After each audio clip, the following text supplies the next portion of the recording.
ядерные реакции уже осуществлены человеком. Я не беру на себя смелость делать предсказания о сроках осуществления управляемой термоядерной реакции. Но хочу заверить делегатов съезда, что ученые нашей великой Родины будут вместе со своей партией, со всем советским народом трудиться, не покладая рук, чтобы сделать человека истинным властелином природы в коммунистическом обществе.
рубеж, залетает булок меж. На свинарнике пожар, в дупе пидоров мятеж. Режь, режь, режь, режь, режь, сука, режь, сука, режь, сука, режь, да. Режь рубеж, поросяток так улежь.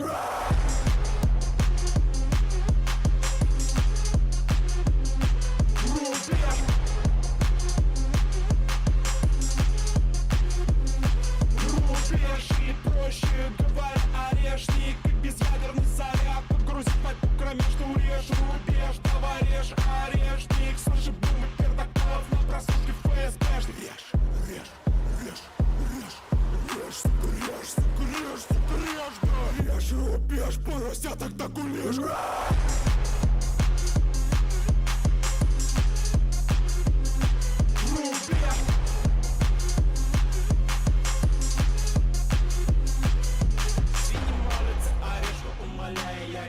Баллистическая кара, хреком залетит ладошник. Наказание неизбежно, кто не весело, приятно. Джин и колледж и олажа будут жестко, как ты режь. Режь, режь, режь, режь, сука, режь, сука, режь, сука, режь, да. Режь рубеж, поросяток так улежь. Рубеж, орешник, нам все равно. Лишь бы зомбаков полыхало дно. Рубеж, орешник, через небеса. Да покосит нечисть русская коса. Рубеж, орешник, нам все равно.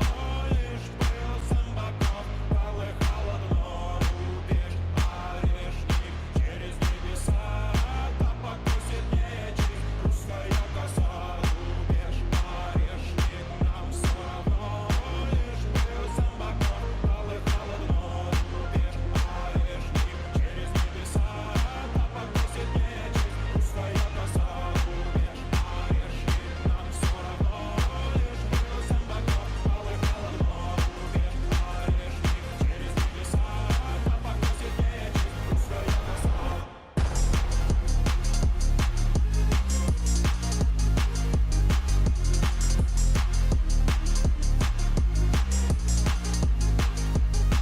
Рубеж, рубеж, залетает булок меж. В дупе пидоров пожар, на свинарнике мятеж. Рубеж, рубеж, залетает булок меж. На свинарнике пожар, в дупе пидоров мятеж.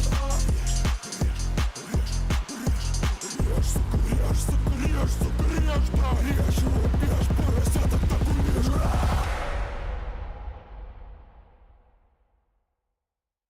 И звучит над краями вновь крик оборванных проводов.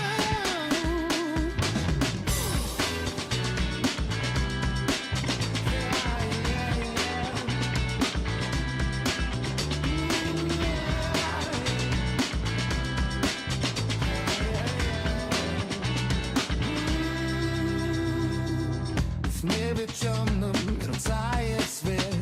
Звезда подмигнет мне на горизонте. Встретит рассвет, уже не успеет. На радио волна минорные ноты. Пепел Майдана застелит тень. За стеклами черными нету глаз. Будто бы вовсе погаснет день. И не кстати закончится. Запалишь газ. И звучит над краями вновь крик оборванных проводов. Не скрываться даже под вод от летящих с неба ярких цветов. Сумрак и стены, и нет окна. Солнечный зайчик из рук сбежал. Тиха украинская ночь и темна, но за спиною сказка. Знаю, мечтаешь под светом луны целовать сигарету в последний раз. Но спешек нет, и встречи обратились в дым. И не кстати закончился, запалишься газ. И звучит над краями вновь крик оборванных проводов. Не сховаться даже под вод от летящих с неба ярких цветов.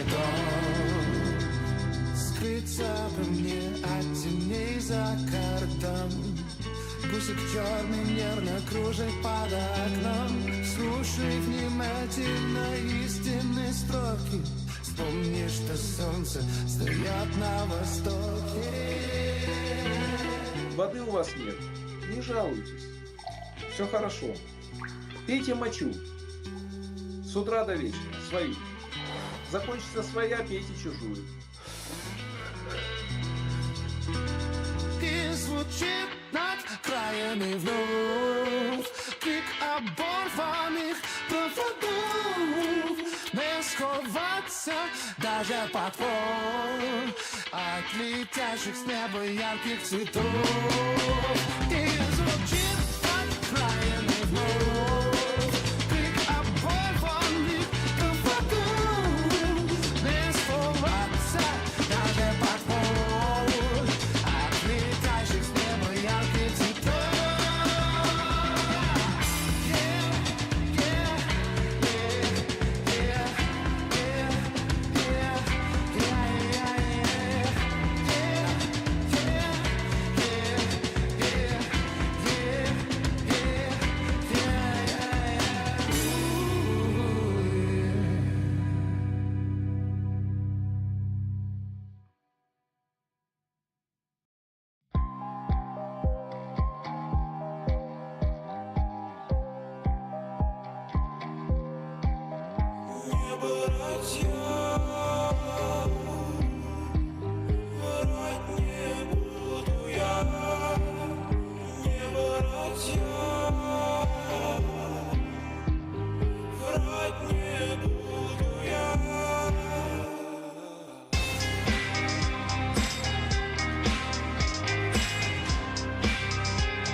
Соседа вороги очень долго, без итога, через небо льется Волга. Разозлили надолго, на душе груз войны. Сквозь сполохи и дым я устал быть кем-то другим, кем-то другим. Не братья, брат не буду я, не братья, брат не буду я.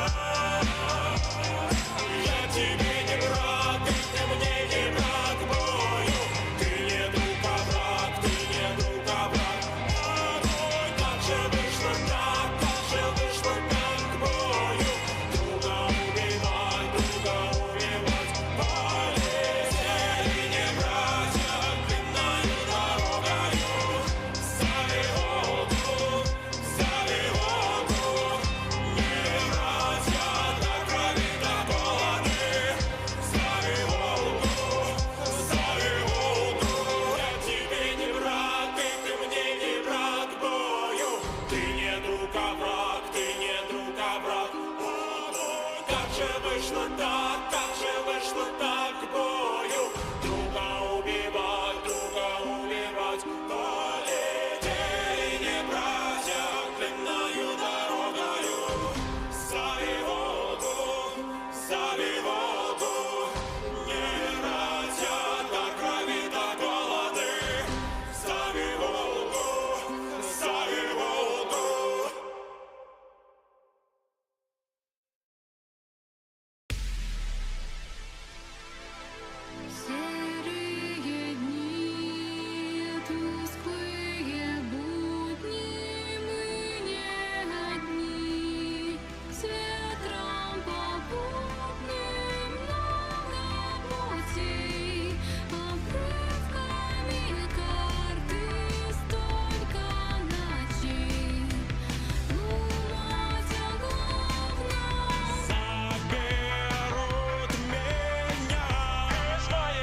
гостей, до виска свиней, до желтых полей, до синих морей, до мозга костей, до виска свиней. Я убегаю до мозга костей, до виска свиней, до желтых полей, до синих морей, до мозга костей, до виска свиней. Я убегаю прямо в плен, но не к тебе.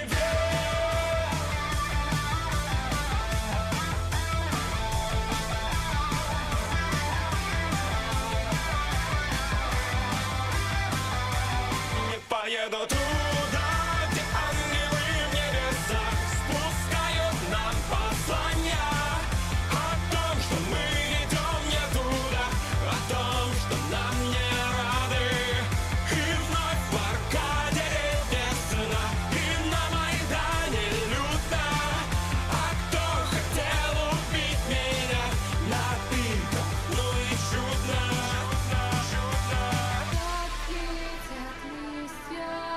как бродит осень, ты не вернешься, ты не вернешься. Как летят листья, как бродит осень, ты не вернешься, ты не вернешься. Как летят листья, как бродит осень, ты не вернешься, ты не вернешься. Как летят листья, как бродит осень, ты не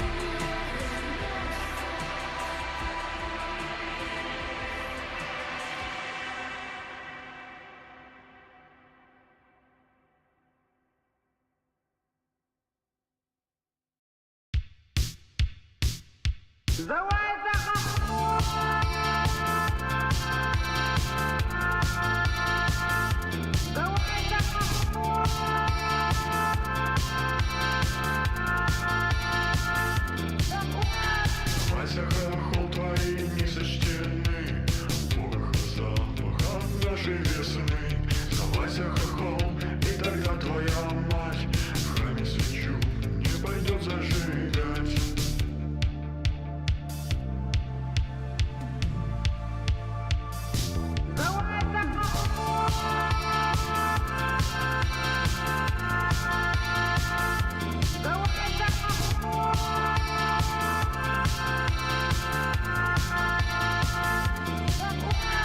Утром наступит начало конца, и бьются твоих побратимов сердца. Грохот и градов мешают заснуть. Сдавайся, хохол, пора отдохнуть.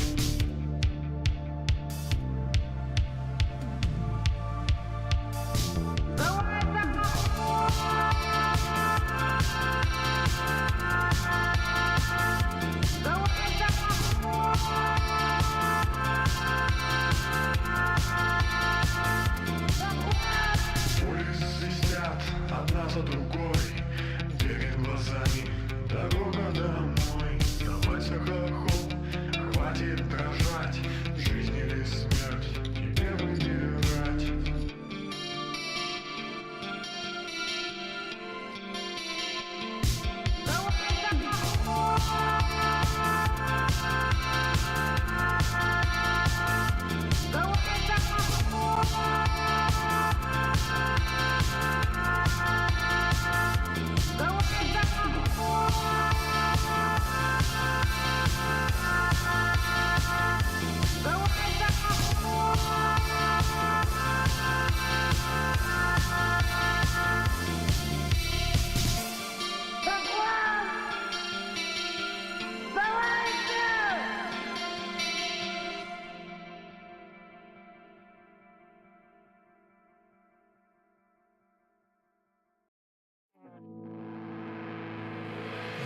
Старым фото мы с тобой вдвоем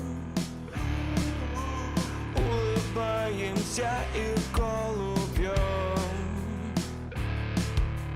но достиг финала наш роман пустой. Я кричу: дед Жозеф, не беги, постой, упадешь. Бай-бай, да бай-бай-бай. Не забывай таблетки пить и засыпай. Баю-бай, баю-бай. Спи в белом доме, собирал своих друзей. Обещал, что скоро будет все окей. А на утро все забыл опять. Руку воздуху пожал и лег в кровать. Не разбудит. Бай-бай, да бай-бай-бай. Не забывай таблетки пить и засыпай. Баю-бай, баю-бай. Спи. Я писал: Donald, help me, please. Он ответил просто: отъебись. Милый Джо, с тобой не встретимся tonight. Я не верю, деда, что ты dead inside. И пора тебе сказать: бай-бай, да бай-бай-бай. Не забывай таблетки пить и засыпай. Бай-бай, да бай-бай. Не забывай таблетки пить и засыпай. Баю-бай, баю-бай, баю-бай, баю-бай. Спи.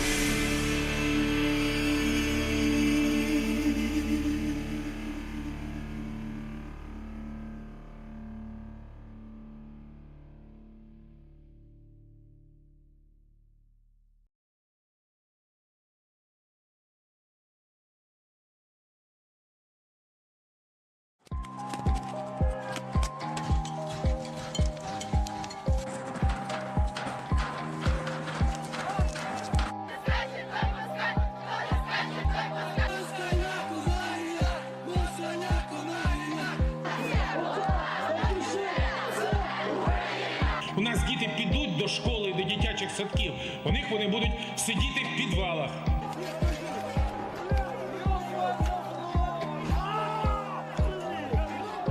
Это у них декоммунизация называется. Вы хотите декоммунизации? Ну что ж, нас это вполне устраивает.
Кем-то другим, кем-то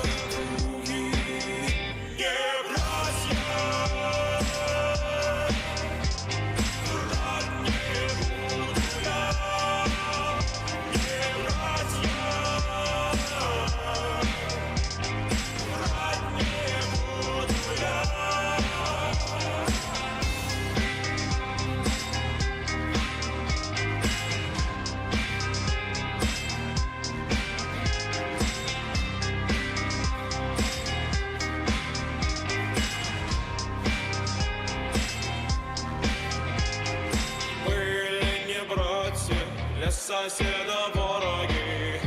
Очень долго, без итога, через Днепр льется Волга. Разозлили надолго на душе груз войны сквозь сполохи. И я устал быть кем-то другим, кем-то другим. Не братья,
Неба не видел с тех пор, как уехал из дома. Я неба не видел, ведь в небе снаряды и бомбы. Я неба не видел, мой дом теперь эти окопы. Я неба не видел, не увидит и брат мой 200-й.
как уехал из дома, я неба не видел.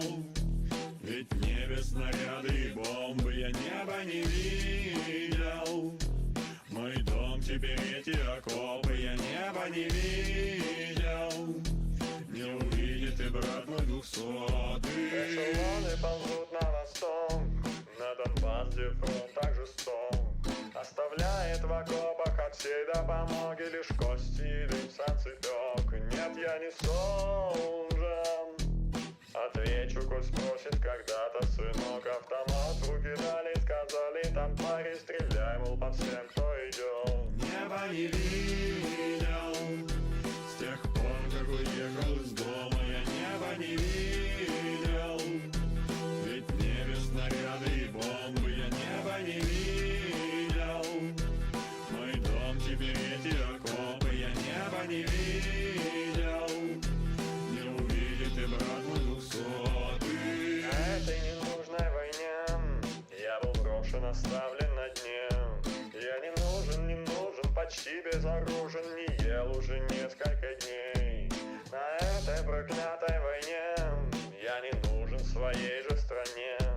И моя незалежно кидает поспешно под танки оравы детей. Неба не видел с тех пор, как уехал из дома, я неба не видел.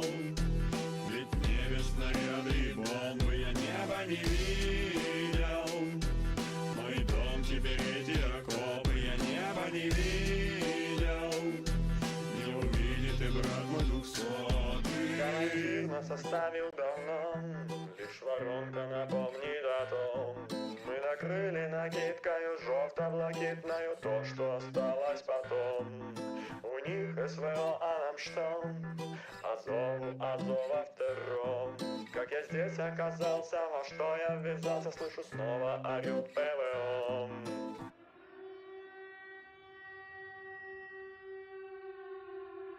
Так хочу я увидеть небо, побывать там, где еще не был, повстречать и обнять, обо всем рассказать, обо всем, что был бы счастлив забыть.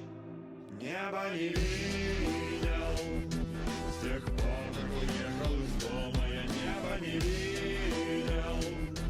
Ведь в небе снаряды и бомбы, я неба не видел. Мой дом теперь эти окопы, я неба не видел.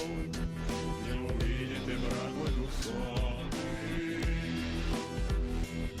С тех пор, как уехал из дома, ведь в небе снаряды и бомбы. Мой дом теперь эти окопы. Не увидит и брат мой 200-й.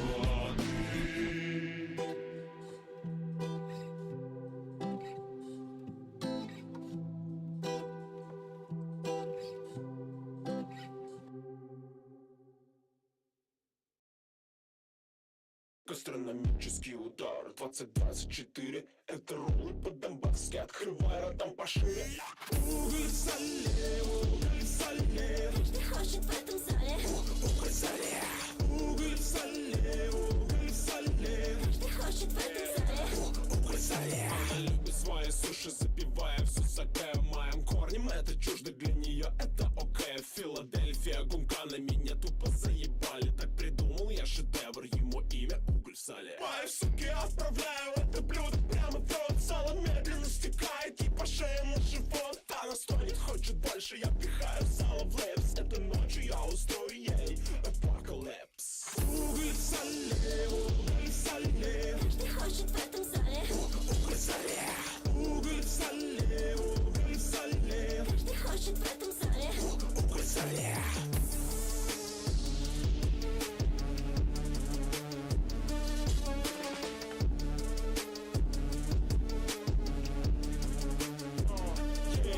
Эксклюзив от лучших шефов из Луганска и Донецка. Залетает в рестораны Краматорска и Торецка. Фотками из заведений вся забита лента. Жаль, но блюдо не оценит личный повар президент.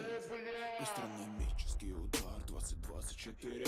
Это роллы по-донбасски, открывай ротам пошире. Разрывай черепуху, просто нахуй. Уголь в сале, нет живого места больше. Мы пришли, а вы не ждали. Уголь в сале, уголь в сале. Каждый хочет в этом зале. Уголь в сале, уголь в сале, уголь в сале. Каждый хочет в этом зале. Уголь в сале, уголь в сале, уголь в сале. Каждый хочет в этом зале. Уголь в сале, уголь в сале, уголь в сале. Каждый хочет в этом зале. Уголь в сале.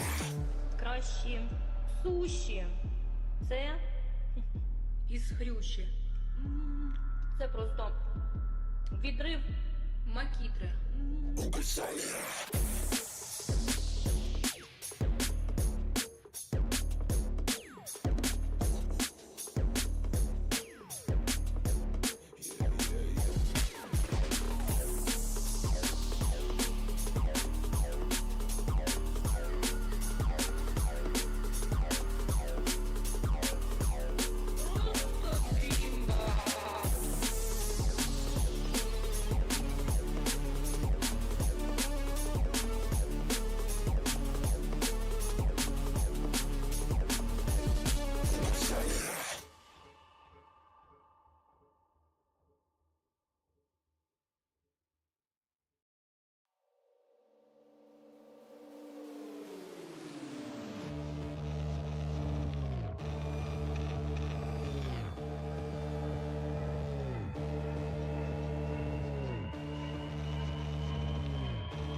Оторвали ми леопарду башню, це була же допомога, тепер каща. О, Микола, що це було, як потужно і бонуло. Оторвали ми леопарду башню.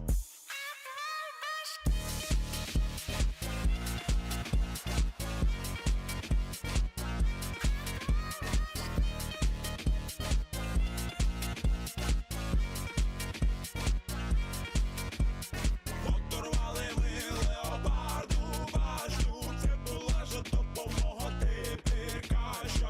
О, Микола, що це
Я суджа. Я не спал полгода, у меня жили не люди. Сам я видел, Они доказали, я суджа.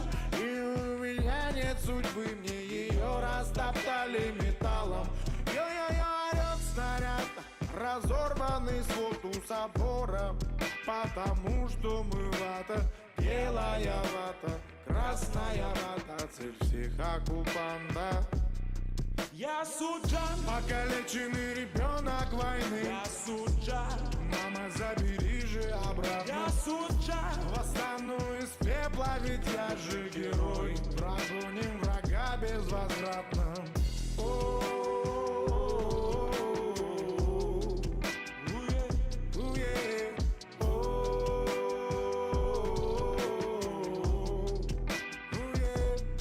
Я суджан, Мне обидно, когда остаются одни старики в подвалах на тряпках, запытаны голодом. Нет, не поможет созвон. Вон. я суджан, И я помню, в 43-м все было уже, когда пули нацистов косили детей. Это Гага для тебя лишь Украина, теперь ты довольна. я суджан, Покалеченный ребенок войны. я суджан, Мама, забери же обратно. я суджан. Восстану из пепла, ведь я же герой. Прогоним врага Я безвозвратно. суджан, Мне лекарства ввели через вены, и я долго ждал все недели. Когда же я вылечу к маме домой. Но Бог был со мной. я суджан, Переживший кошмар этой тьмы. я суджан, Мама, ну я ведь не сломлен. я суджан. И пусть оккупанты горят, я герой. Скажу только русский есть воин. I'm a soldier, I'm a soldier, I'm a soldier, I'm a soldier, I'm a soldier, soldier, soldier. I'm a soldier, I'm a soldier, I'm a soldier, I'm a soldier, I'm a soldier, soldier, soldier.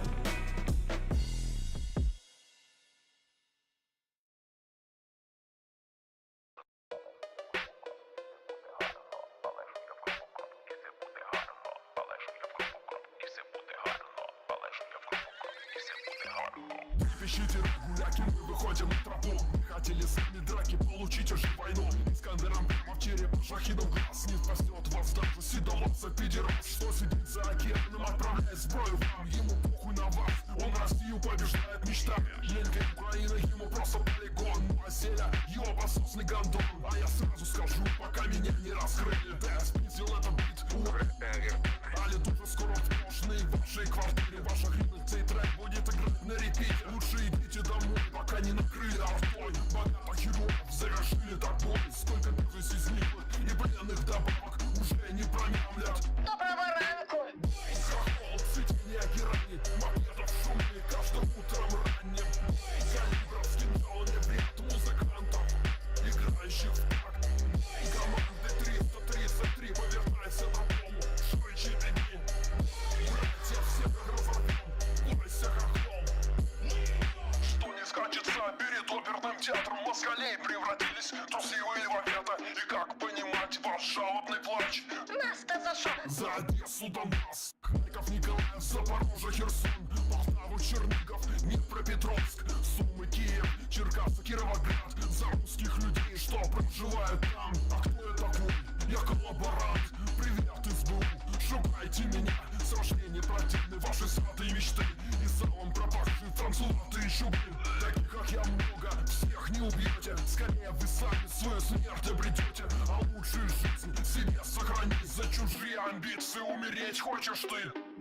Хохол, цветение герани, макетов шумные каждым утром ранним. Калибров с кинжалами в ряд музыкантов, играющих в такт. Команды 333 повертайся на полу, швыдче беги. Братья всех разорвем, бойся хохол.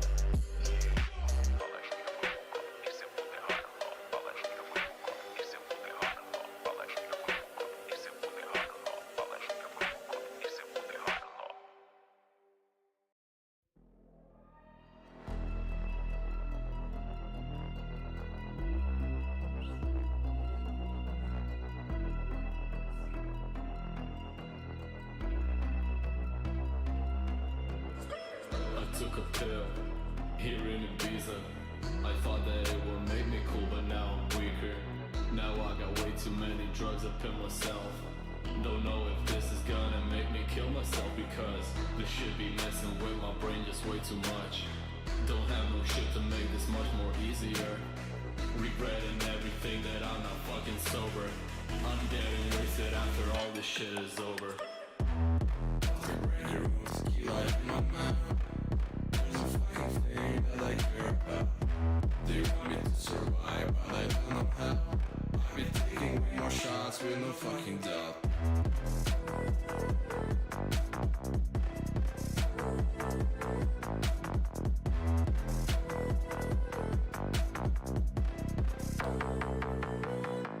And I came to the club, it's fucking killing me. I see there a couple chicks that are staring me. But I have no money, I wanna basically sorry. Could you buy it, darling? There's party starting. I lost my wallet, do you believe me? You are so fucking wild and you dream me. I can't flex, but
stop remembering.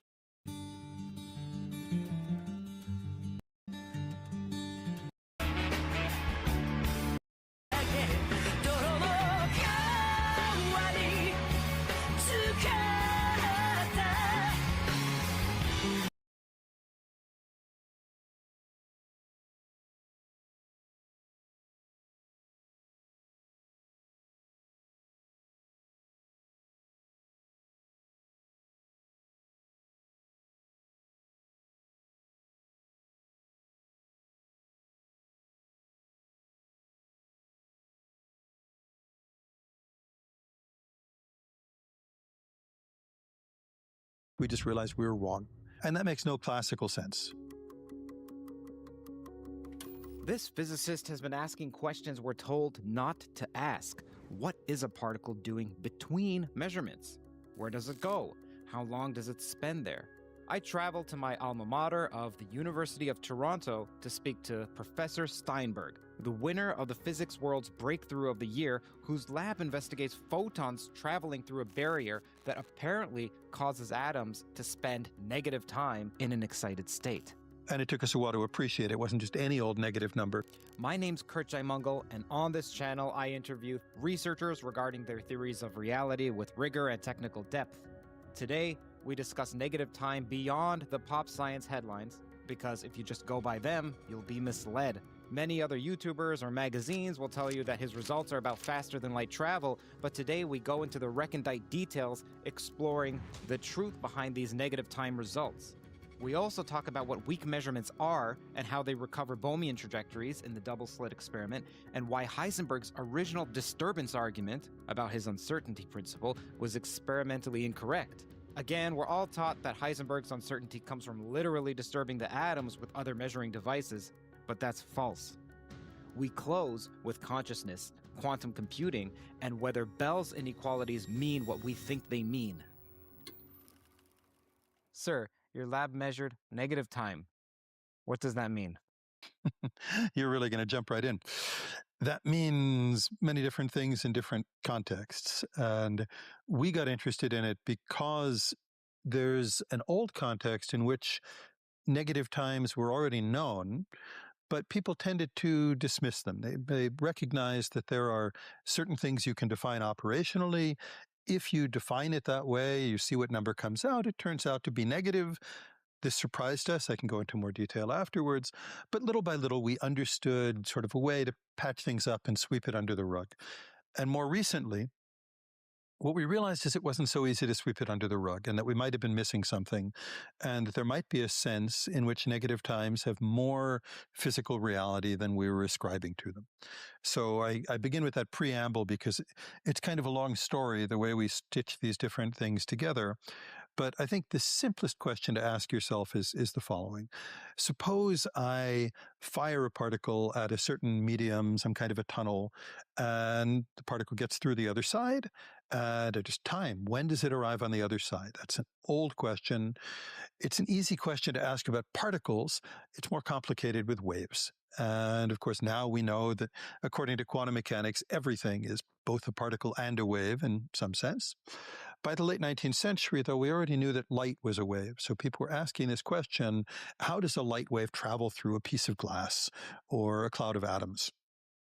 And as they began to address it, they realized that there were funny situations where if you just looked at the peak of the wave and said, well, that's a reasonable place to talk about the average position of the energy, or, the most likely time for a detector to fire or something like that, the time at which we predicted a detector was most likely to fire on the far side of this medium could be earlier than the time at which the detector placed before the medium would have fired. In other words, it seemed that the particles could arrive sooner than they departed. And that's what we meant by a negative time. Now, that plays all sorts of havoc with ideas of causality. How can an effect precede a cause? So Sommerfeld and Briand famously dealt with this problem and explained how, even though mathematically that's what came out, you shouldn't worry about it. No information was traveling even faster than light, let alone back to negative times, and everything was okay.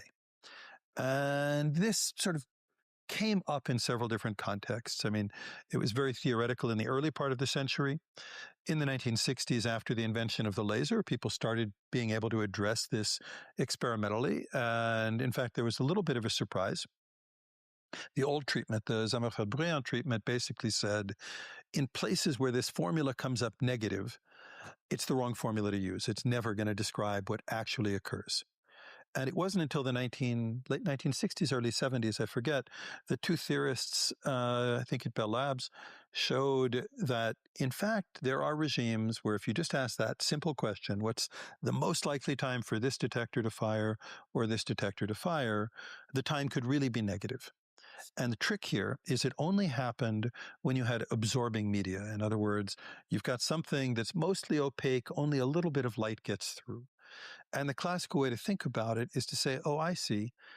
I had a wave that's spread out in time. It's not really all localized here. It's extended. And only some of that energy gets through, and the energy that gets through is earlier in time than I expected. It must just be that only the first part of the wave was transmitted, and all the rest was reflected. And there are reasonable ways to explain why you might even expect that classically. And that's a perfectly safe way of kind of stitching these facts together. And if you think more carefully about information, I press a telegraph key over here, how long does it take before you receive the message? We can rigorously show that that's okay. None of that information goes extra fast.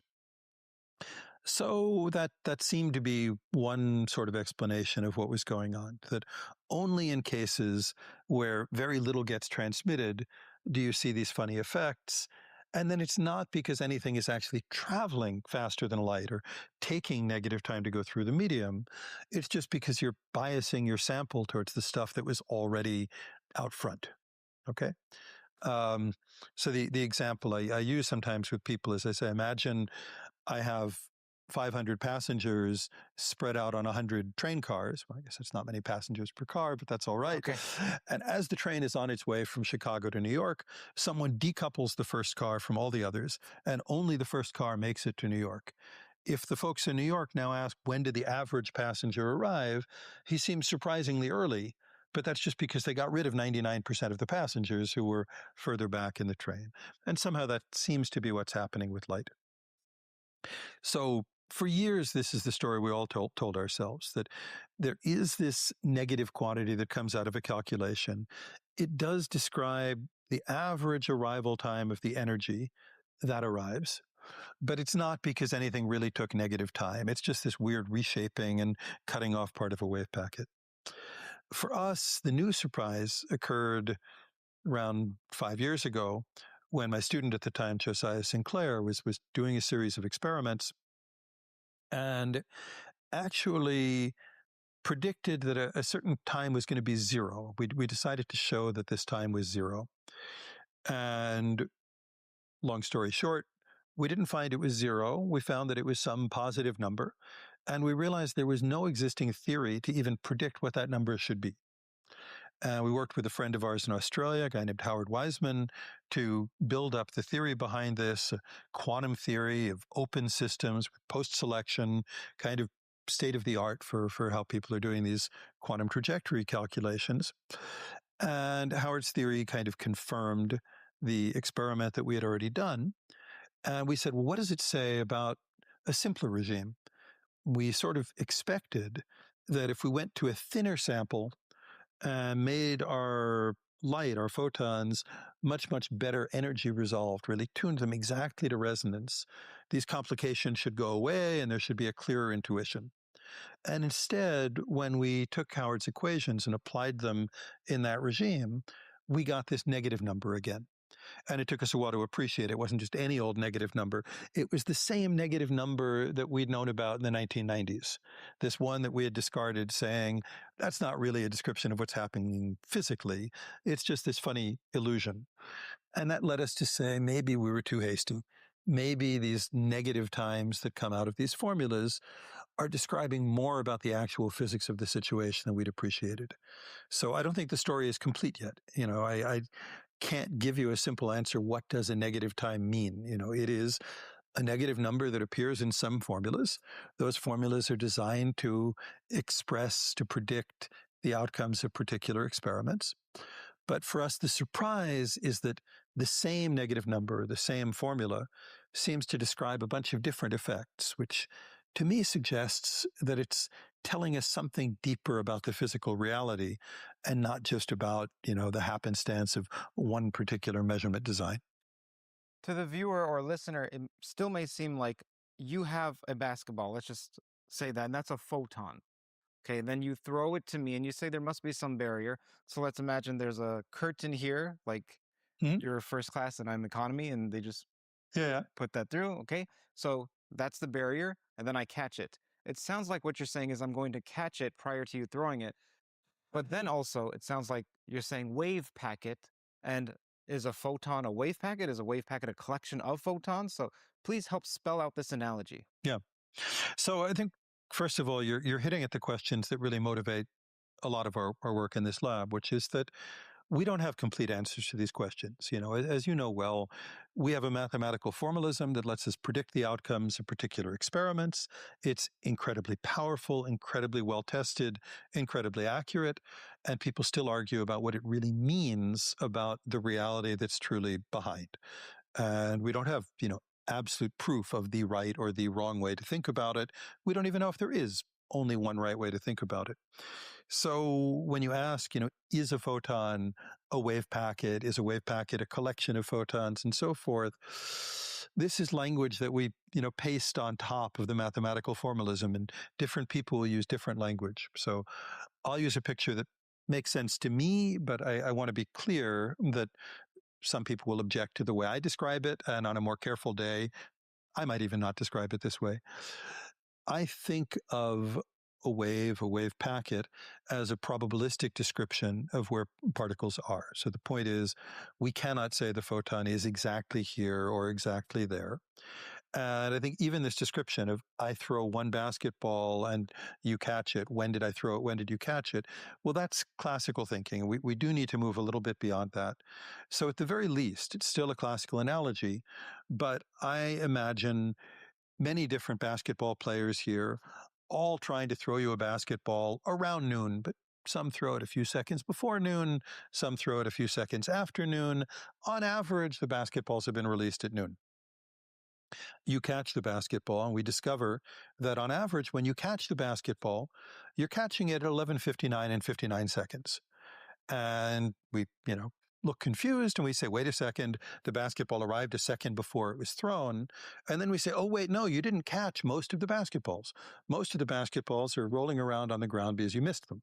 For some reason, you were better at catching the early basketballs. I don't know what it is about the way those guys threw it, or, when you had lunch or whatever. But for whatever reason, you caught the early basketballs. And that seems like a way out. Nothing had to travel faster than light. But we measured something else. And here, I might have to switch analogies one more time. We had a lot of trouble coming up with ways to try to make this a little accessible. And the one that we settled on for a while was to actually think about a tunnel. We were thinking about the Holland Tunnel, thousands of cars that are driving through the tunnel, trying to get to Manhattan. And at some point, there's an accident, and the cops say, no, everyone turn around, go back to, which one is which? New Jersey.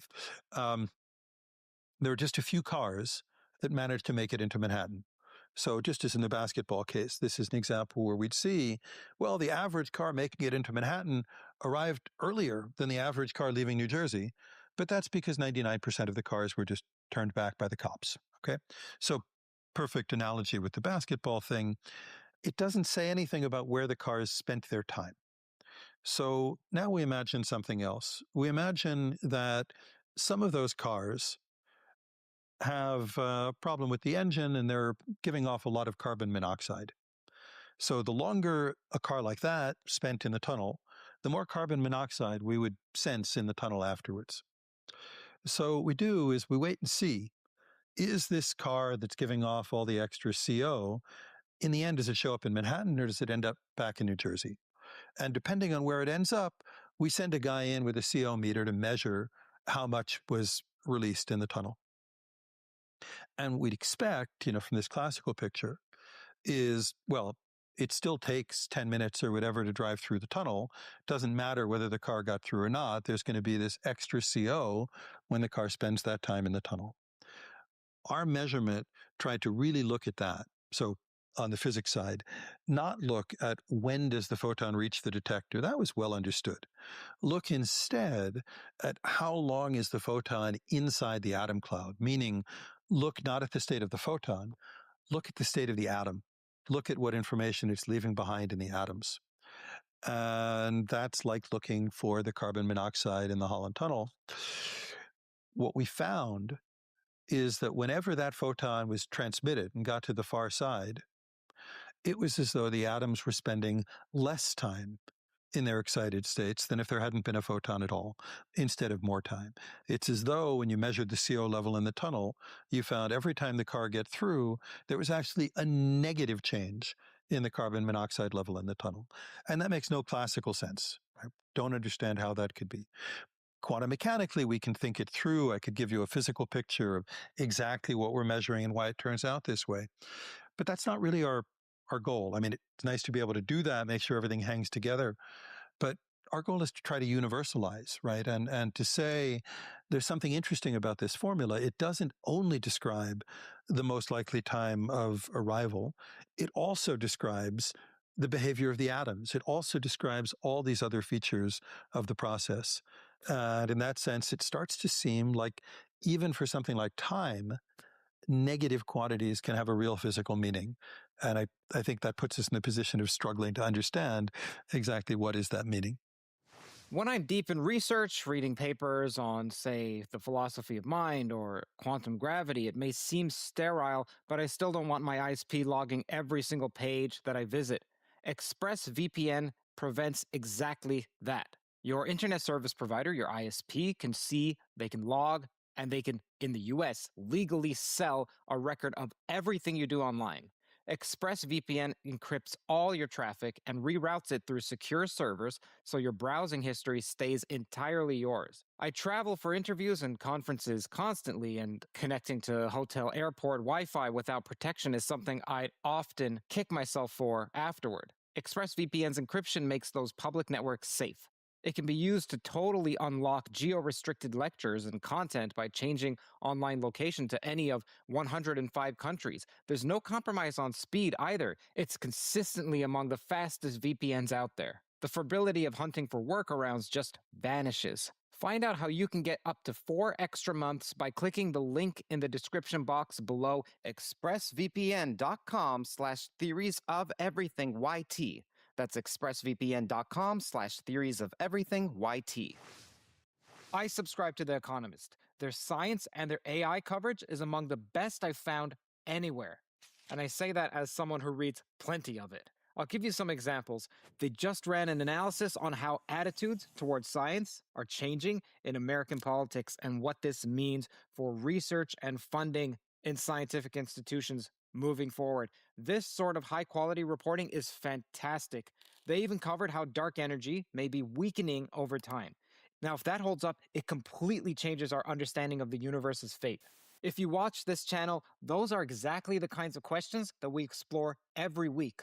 I subscribe to The Economist because their science and their AI reporting regularly surprises me with how deep it goes. And they're also, of course, known for global affairs, both political and economic reporting. They are top tier, and interestingly and flatteringly, TOE is one of the only podcasts that The Economist partners with. So as a listener, you get an exclusive 35% off.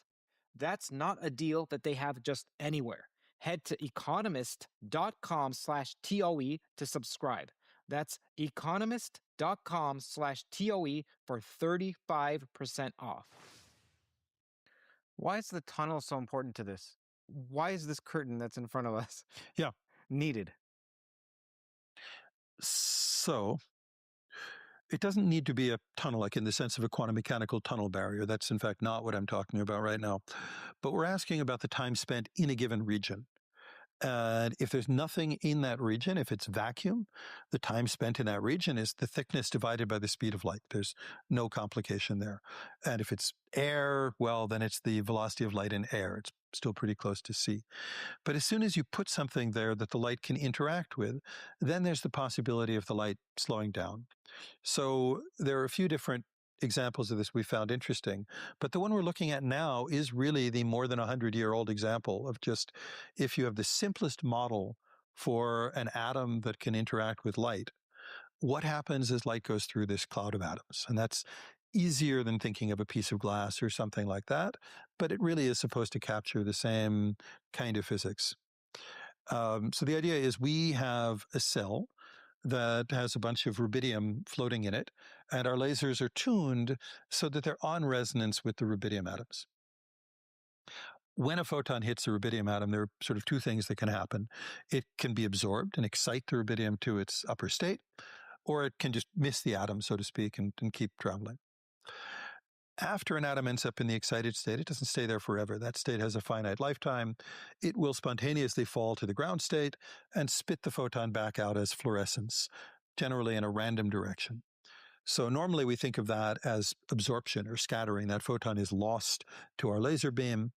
But if the sample isn't too thick, some fraction, maybe 10% of our photons, get through to the far side.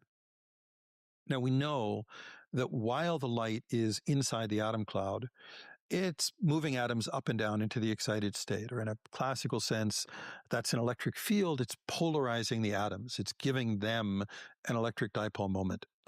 And that's something that we know how to probe with a second laser beam. So we can send another laser beam through there and study what are the atoms doing while this light is being transmitted. And this is like the starting point for all quantum optics. It's, again, really well studied since the 1960s. A little less before the invention of the laser because it wasn't that physically relevant. But now it's, like the first chapter of the textbooks on quantum optics. However, nowadays we can study it at the level of one photon at a time, which wasn't possible earlier. And we can, in principle, send in one photon at a time and check, was that photon transmitted or was that photon reflected? And ask ourselves, do the atoms do something different when they're transmitting a photon or reflecting the photon? So for other reasons, actually, this was meant to be a kind of practical experiment. When we started it looking for certain applications, Josiah came to me and he said, if we make these photons interact on resonance the way we're doing right now, we can see some interesting effects, but I don't think any of them will happen for the transmitted photons. And he explained the following picture, which is that whenever this single photon gets absorbed by an atom, it's lost to the beam. So whenever we see a transmitted photon, we know that in some sense it's just the photon that got lucky. It's the one that missed all the atoms, never excited any atoms, and therefore the probe beam won't know about it either. And we went back and forth on this a while, but I came to believe the same thing. And the two of us set out to demonstrate that experimentally. Josiah set out to demonstrate it in the laboratory. And it was one of the few cases in like basic quantum optics, basic atomic physics, where we did an experiment and found the opposite of what we expected. Normally, we're confirming our intuitions and testing them and seeing how well we can implement them when they break down. But in this case, we just realized we were wrong. And we came to understand why. Many other people I know in the end, when I told them the story, guessed the right answer faster than we had. But as I said, most of the modeling of these sorts of experiments that we do doesn't actually go down to the level of one photon at a time and asking where that photon ends up. That's a more complicated and modern perspective. And none of the existing theories were actually able to make this prediction. That's why we didn't know for sure what the right answer was when we started. There was a really good hint, though, that the right answer was what Josiah and I had landed on, and it's the following. If you don't do any post-selection, you just say, I'm going to send one photon at a time here, and I'll send through a probe beam to see how much time atoms are spending in the excited state. It's pretty easy to show that you get a very, very simple expression. You get the probability of this photon being absorbed multiplied by the excited state lifetime of the atom. So the simple way to put that into words is to say, oh, I see. Every absorbed photon caused the atom to spend, on average, 1 lifetime in the excited state. Every transmitted photon caused it to spend 0. And that's why I get that weighted average.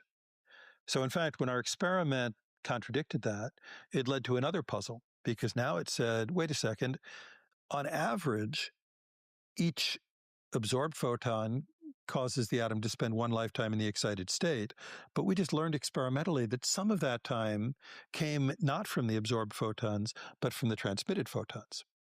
That implies that each absorbed photon must have caused an atom to spend less than 1 excited state less than 1 lifetime in the excited state. How is it that the atom fell out of the excited state in less than its average lifetime? So that was another puzzle that we had to solve. And we went through, and as I said, in this theory that Howard helped us develop, we were able to put the whole thing together. That theory was published last year, finally, but it made this really weird prediction that if we studied it in a different regime, we'd get this negative time. Now, if you have a sample where 100% of the light is transmitted, you never get into these puzzles because, as I said, information can't be transmitted faster than light, and energy can't move faster than light. So in most situations, I should be a little careful here, unless you have some selection event where only a subset of the particles get through to the other side, you don't get these confusing situations. So that's why we've tended to focus on either resonant atoms, where they absorb a lot of the light, or tunnel barriers, where they reflect a lot of the incident wave. There's one very strange counterexample that my PhD supervisor came up with around 92 or 93, and it still leads to some controversy, but there's an extra loophole built into that one. So Is that the subtlety that you just referred to? Sorry? Where you said there's some subtlety to... Yeah, the subtlety is this loophole due to my supervisor. So this was a funny one. And quite a lesson for me, actually, because the loophole was the following. We knew what happened if you have a 2-level atom, the simplest quantum mechanical model of an atom. It has a ground state, has an excited state.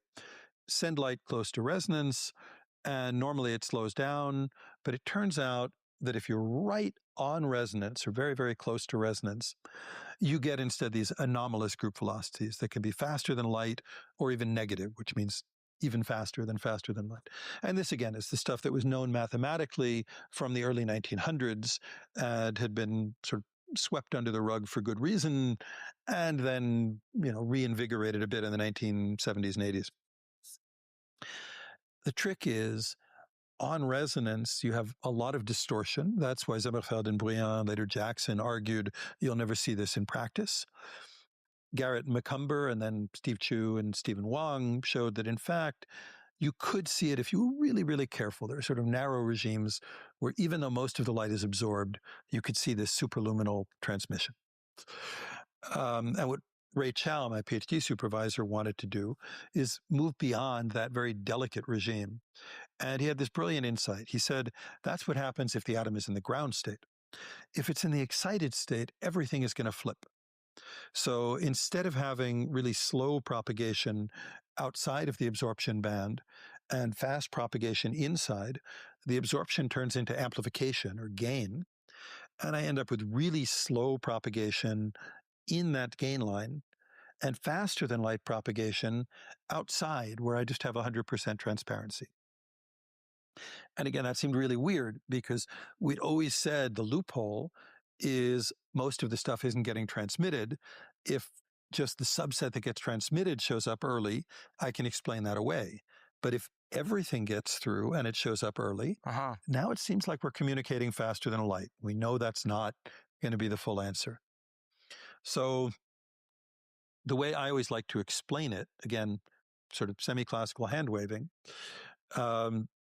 is to say, what is the velocity of the energy? How fast is the energy moving?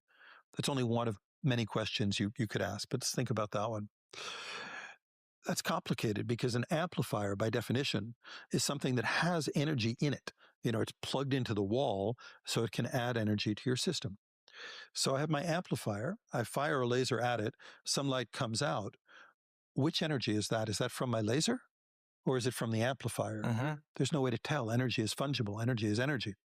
So the natural explanation, if you believe that energy fundamentally can't go faster than light, is to say, no, the energy that was already stored in the amplifier in these inverted two-level atoms leaks out and then gets repaid later by the laser beam.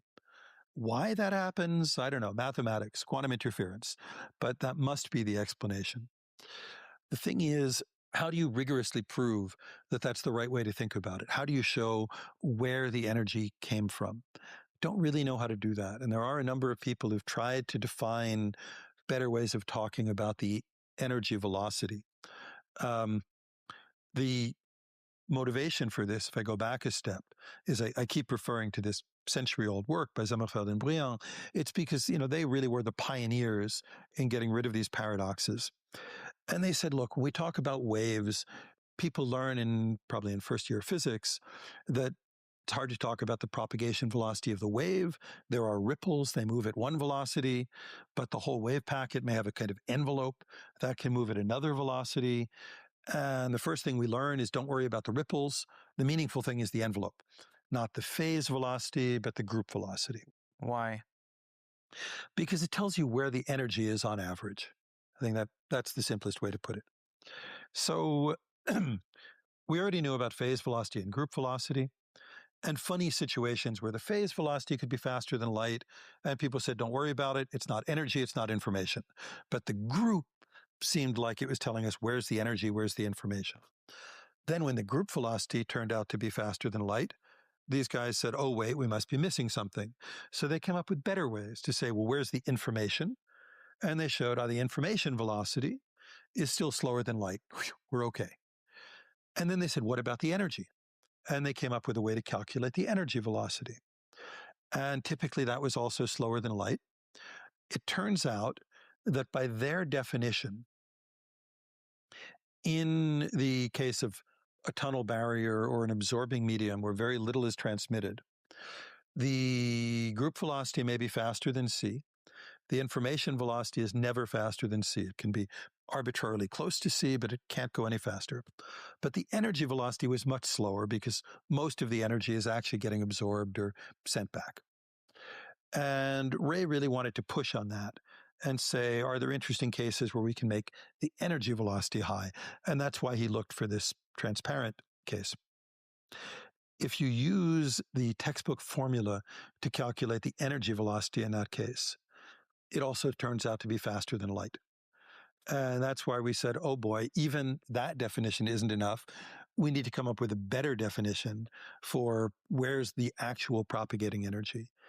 And I would say the jury is still out there. I mean, we know it can't be faster than light, but there are different ways people have proposed defining it. And I don't know, a completely satisfactory definition yet. So are you saying there are at least 4 different kinds of velocity? One is phase, another is group, and that's something everyone learns. But then there's energy velocity and then informational velocity? Yes. There was a paper, I think, in the 90s that I think was called The Eighth Velocity of Light, because it argued that people had already defined 7 and they were still missing something. And I don't remember what all 8 are. These are definitions, right? So it's not that they're all completely different. Very often, many of them coincide, and their physical meaning is a little up for debate. So already what you define as information velocity, the approach that was frequently taken, and some of my colleagues who do like microwave signal engineering and things like that ascribe to it because it's a good model for what we do in practice in communication systems, is they say, well, I'm going to hit a button and send out a nice sharp pulse. It might get distorted going under the, trans-Pacific fiber by the time it gets to you, but you'll receive some sort of pulse. And you'll set up an electronic system to determine, when do I know there's a pulse? And very often you use a technique called constant fraction discrimination. You maybe try to see, when do I reach 1/2 of the maximum amplitude? And they define information velocity by how long does it take to reach that half maximum. That's just a working definition. There's nothing deep and physical about it, but it gives a sense of what's going on. And I think that that's the definition that Sommerfeld and Briand used for their information velocity. they did something more fundamental as well. They defined what they called the front velocity. And there they said, I can't believe information is going faster than light. If I was sending nothing out until t equals 0, I don't believe that you could receive that information in time less than d over c. So they imagined a wave that was strictly 0 up until t equals 0, and then began oscillating sinusoidally at t equals 0. One model for flipping a switch, not a very realistic model. And they showed that the moment of first disturbance arriving at the receiver was exactly d over c. So that's the fundamental limit on the fastest you can send information. So that's what I would tend to call the ultimate information velocity. They actually called it the front velocity. You said something interesting, that this was just a working definition, Mhm. right? Sommerfeld and Briand? Yep. Okay. So in math, there's no such thing as a working definition. You just put, here's the definition of a group, and then here's 3. So it looks like an equal sign with 3. All right, I'd sooner say everything is a working definition. No, what's interesting is that if we're going to say that so-and-so is a working definition, then it implies that there's some other concept that we're trying to capture, that Yes. this may or may not. So then what is it that is this cloudy substance or what have you over here that you're saying the informational velocity is trying to capture? And how do we know once we've got it? Again, I think you're touching on a much deeper issue, and it is at the heart of the difference between physics and math, and at the heart of asking interpretational questions about physics, right? In physics, we have this rigorous side where we imagine precise experiments or physical situations and how to calculate or predict exactly what will happen. And we also imagine a story behind it. Why is that happening? What should I think about really existing? And the second part isn't rigorous, but it's always what we're kind of aiming at. So I think here we have this intuition that nothing travels faster than light. Don't know exactly what that means. We have to say, what is a thing? What is no thing? Part of it, I think, is that energy should not travel faster than light, although there are questions about why we should believe that. Part of it is definitely that information shouldn't travel faster than light. But why do we believe that? Goes back to Einstein, of course. Goes back to saying, if something could go backwards in time in my reference frame, then I can imagine some other observer in whose reference frame that actually, I don't know if I already said this wrong. If in my reference frame it's going faster than light, I don't know if I said that wrong, there will be some other reference frame in which it's actually going backwards in time. And that other reference frame is as valid as mine, obeys the same laws of physics according to relativity. If something I do now can affect the past, then all of our ideas about cause and effect get thrown into disarray. We don't have any physics proof that that can't happen. It just contradicts our whole idea of science and of causality. So by and large, we just take that as a given. It would be interesting if you tried philosophically to just deny that. There are people who work a little bit on retrocausality or things like that. It's a very fraught philosophical domain. But if we leave that aside, then we say there must be something that prevents me from having effects on distant systems faster than light, because that could lead to, say, the famous grandfather paradox or something like that. But then I've got a model. Well, what would it mean for me to try to have an effect on another system? So we start making up models for how I could imagine doing it. I could imagine, sending you a telegraph message. And I stick to the telegraph because it has this nice, discrete on-off key, right? Sure.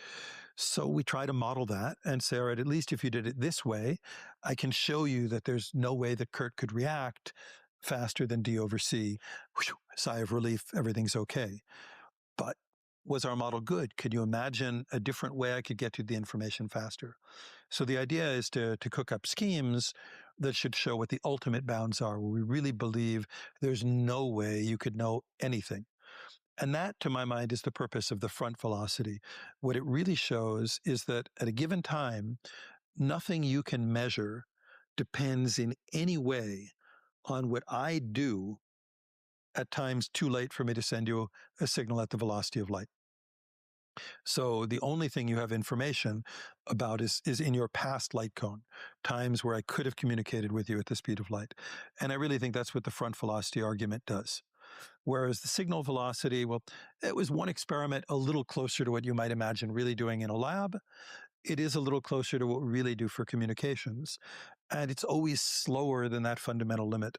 So I think in a sense what it shows is that real world systems are even worse than the fundamental limit. They have extra latency, they have extra time delays. That's okay. I remember the doubt before launching this podcast. What if no one listens? What if I'm wasting my time? If you've ever felt that way about starting a business, Shopify is the partner that turns uncertainty into momentum. They power millions of businesses and 10% of all US e-commerce, from Allbirds to Gymsharks to brands just getting started. No straggler left behind. Shopify's AI tool writes your product descriptions for you. It enhances your photography. It builds you a stunning store from hundreds of templates. Forget about the normative haze of bouncing between separate platforms. Shopify puts inventory payments and analytics under one roof with the propriety of a true commerce expert. Their award-winning 24/7 support means you're never alone. And that iconic purple Shop Pay button, it's the backbone of their checkout, the best converting on the planet, turning abandoned carts into actual sales. It's time to turn those what-ifs into with Shopify today. Sign up for your $1 per month trial at shopify.com/toe. That's shopify.com/T with part of a support and those detector here org. Kurt J. Mungle, just quantum mechanics. Can you give a flavor to those who think that quantum mechanics is just quantum mechanics? How is it for something that sounds as simple as a photon being emitted, and then there's some rubidium atom, and then there's a detector here? Why is there no calculation that shows so-and-so? It seems like there's the theory, quantum mechanics. It doesn't even sound to me like you're using QFT. So quantum mechanics is settled, in a sense. Yes, no, of course you're right. And sorry, we are using, in some sense, QFT because the photon is a relativistic particle, a relativistic field. So this is a relatively simple branch of quantum field theory, quantum electrodynamics. The full quantum mechanical theory is perfectly known. That's sort of like saying, in principle, if we know all the fundamental laws of nature, we can predict what you're going to say 5 minutes from now. Well, yes, if we had all the information and could calculate everything. This is a simpler situation, but it turns out that already, if you have a cloud of atoms and a mode that might or might not have a photon in it, and many, many different modes into which the atoms can spontaneously emit, that's not a trivial system to completely treat quantum mechanically. But yes, we know how to do it. Then we have to post-select on what happens on those particular occasions when I see this photon on the far side. And sorry, in the actual experiment we're modeling, I left out one thing. There's an additional light beam that's interacting with the same atoms, and through the medium of those atoms becoming entangled with the initial signal light beam.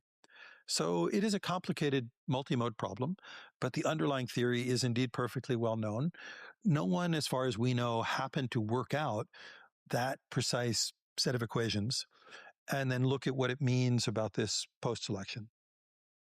And again, I always think what's interesting is the unifying, not saying, all right, since we've got the complete theory, if you tell me you care about this one particular setup, this is the measurement you're going to do, this is how you're going to do it, and I turn the crank long enough, I can calculate exactly what you're going to see. The question is, how should we think about the photon while it's going through the atom cloud? Does this teach us something bigger picture? So what we tried to do in this formalism is actually do a more general treatment, show both that it described the experiment we had done, but also that it describes a broader class of experiments, and that in that sense, it's telling us how the photon behaves as it traverses the atom cloud. So let me back up again. This isn't historically our motivation for doing the experiment, but to me, it's the conceptual motivation that I use to try to get people interested in it now. We talked about how fast light goes, travels at c in vacuum. If I put it through an atom cloud, it might slow down. The photon might take a nanosecond to go through this millimeter-sized cloud. For scale, that's dramatic. In free space, it takes light a nanosecond to go 30 centimeters. So this 1 millimeter of tiny little atomic gas can slow it down so it takes hundreds of times longer than it should. Famously, Lena Howe in the 1990s did experiments where she made light travel slower than she could ride her bicycle. That was her claim to fame in the New York Times or whatever. So people ask, what's the light doing? Doesn't light travel at 300,000 kilometers per second, or was I taught wrong? And a common way that people hand wave it and say, here's how you can think about it, just think about it, is that while the light is going through the atoms, sometimes there's a photon just propagating in free space between atoms, so to speak. And sometimes the photon gets absorbed and there's no photon anymore. There's just an excited atom. But the excited atom doesn't move, or doesn't move very fast. It's more or less sitting still or floating around. So why does the light take longer to get out the far side? It's because it wasted a lot of time in the station sitting there as an excited atom. And if we just calculate how much time do the atoms spend in the excited state, that might give us the time delay. I was never sure how seriously to take that. There are regimes in which it seems to work very well. Close to resonance, it seemed a little bit nonsensical. And right on resonance, I told you before, we actually know that the peak comes out before the peak even arrives. That negative time seems like it's completely unrelated. I couldn't explain that by saying the photon, wasted time sitting in the excited state. So what was our big surprise? We measured directly how long did the atom spend in the excited state. And when the traversal time was known to be negative, we found that dwell time is also negative. So it does sound like the two are equal, even when it's really hard to put into words what that means. Sorry, the dwell time is what? Sorry, I'm throwing around different words. We sometimes just call it the excitation time, the amount of time atoms spend in the excited state. And it wasn't obvious that that time should be the same thing as the delay time for the peak of the pulse. That's why I give them different names. Our discovery was that they're mathematically equal. They're defined in very different ways, but we can show if you measure this one, you're going to get the same answer as if you measure that one. Completely different measurements looking at different things. But, this is what we're used to classically. If I, again, go back to my silly Holland Tunnel example, if I sent one car through a tunnel and I measured when did it enter the tunnel, when did it leave the tunnel, okay, it spent 10 minutes there, and then I measure how much carbon monoxide is in the tunnel, I should expect to see about 10 minutes worth of CO emissions. And that's what I would see. Quantum mechanically, that's not always true. It turns out that things that we're used to assuming are identical classically can give different results quantum mechanically. So for 30 years, we, and for 100 years, some others, have been arguing about some of these funny traversal times. Again, I can tell you more about them later.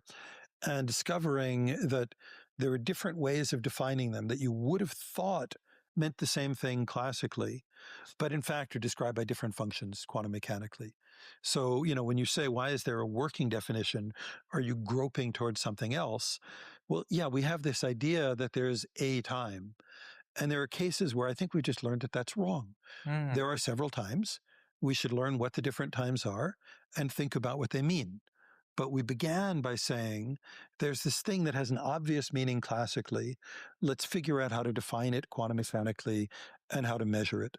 And historically, that's how quantum mechanics has worked. It said, there are things we're used to measuring classically. Where is the moon? Where is the basketball? And for an electron, Heisenberg would have just said, well, you can't talk about that. You don't measure those things. But in more modern quantum mechanics, we define operators that correspond to these observables. And how do we define them? We define them according to this correspondence principle, that there should be a limit where they give the answers we already understand classically. And if we can find the measurement that gives us the thing that we're used to calling position classically, then we'll say, oh, okay, that's what we mean by position quantum mechanically. Let's see what it would yield in quantum mechanics. But in most cases, we're used to that being a well-defined procedure where there's one answer. There are stranger cases like measuring time where it turns out there are still different definitions that might coincide at the classical level, but not at the quantum mechanical. So when the headlines say Steinberg showed negative time, what they should say is Steinberg showed negative time sub 3. It's a specific time? And also, of course, et al. I mean, you and your collaborators. Yes, of course. We showed that you can measure something that has the dimensions of time and that it turns out to be negative. Not that time is negative, that there is a time scale that turns out to be negative. And as I went on to tell you, there are already other time scales that were known to be negative. We found that another one, which honestly we expected should be restricted to positive numbers or non-negative numbers, is also negative. And we found that these different timescales that you might have thought to be unrelated can all be equal even when they're negative. Is time an operator or a parameter? Yeah. This is a big controversy in quantum mechanics. Sometimes I think it goes beyond that, though. People are fond of saying that time measurement in quantum mechanics is really tricky because we talk about measuring things that are mathematically described as operators, as you said, and time does not have that status. Fundamentally, you cannot write a time operator that has all the characteristics you would want of time. Do you mind briefly giving a flavor as to what the heck the difference between an operator and a parameter would be? It doesn't have to do with time, just so people who don't know the difference can understand. Well, I think let me begin instead by backing up to classical physics, because I think there's already something funny about saying that we measure time classically. And I think even classically, it behooves us to worry about what it means to measure something and how we define these things. So I can ask you, hey, what's the position of this basketball now? There's a clear, well-defined answer to that. What's the position of Artemis 5 seconds ago? There's an answer to that. Now let me ask you, what is the time of the Earth? That doesn't even mean anything, right? Anything that you might measure, time, color, sleep state, whatever, these are functions of time. They have a different answer at every time. That's what it means for it to be a parameter. The things we measure are functions of time. I can ask you what your location is now. I can ask you what your location was yesterday. I can ask you what your location will be in 1 week. For any time I name, I can ask you a question about any observable property. The reverse doesn't hold. So when we talk about measuring time, that's not really what we mean. We could mean we're going to measure the first time at which some other statement becomes true. But how do we do that? I'm going to measure whether or not you're in this room. I'm going to keep looking at my watch, looking at the room. You're not here yet. And the first time I see you in the room, I'm going to look at my watch and I'm going to say, that was the first time at which you were in the room. And we say, I measured Kurt's arrival time. But you see, it's an indirect measurement. And in fact, physically, what have I measured? I've measured the position of a needle on the hand of my watch. I'm still doing a position measurement in the end. We're looking at correlations of different measurements. So I'd say quantum mechanically, we just run into the same problem. It becomes mathematically a little more pronounced, but it comes back to that same issue. Particles are supposed to have observable properties at every time, and time itself is not an observable property. The position of the, hands of a clock, maybe. Let me ask you a funny question. Yeah. How is it that we know that some experiment is correct? So for instance, let's imagine I give you a ruler. Then you could always question, well, I don't know if this ruler is actually ticking forward equally. Mm-hmm. I don't know if it's measuring 30 centimeters. Mm-hmm. So then how do you measure that ruler? How do you measure the success of that ruler? Maybe with another canonical ruler? Right. The practical answer is you need to have multiple rulers. And at some point you have one, a platinum iridium bar in Paris in the old days. And you say, well, that's just our definition. That is 1 meter. You compare your ruler to that.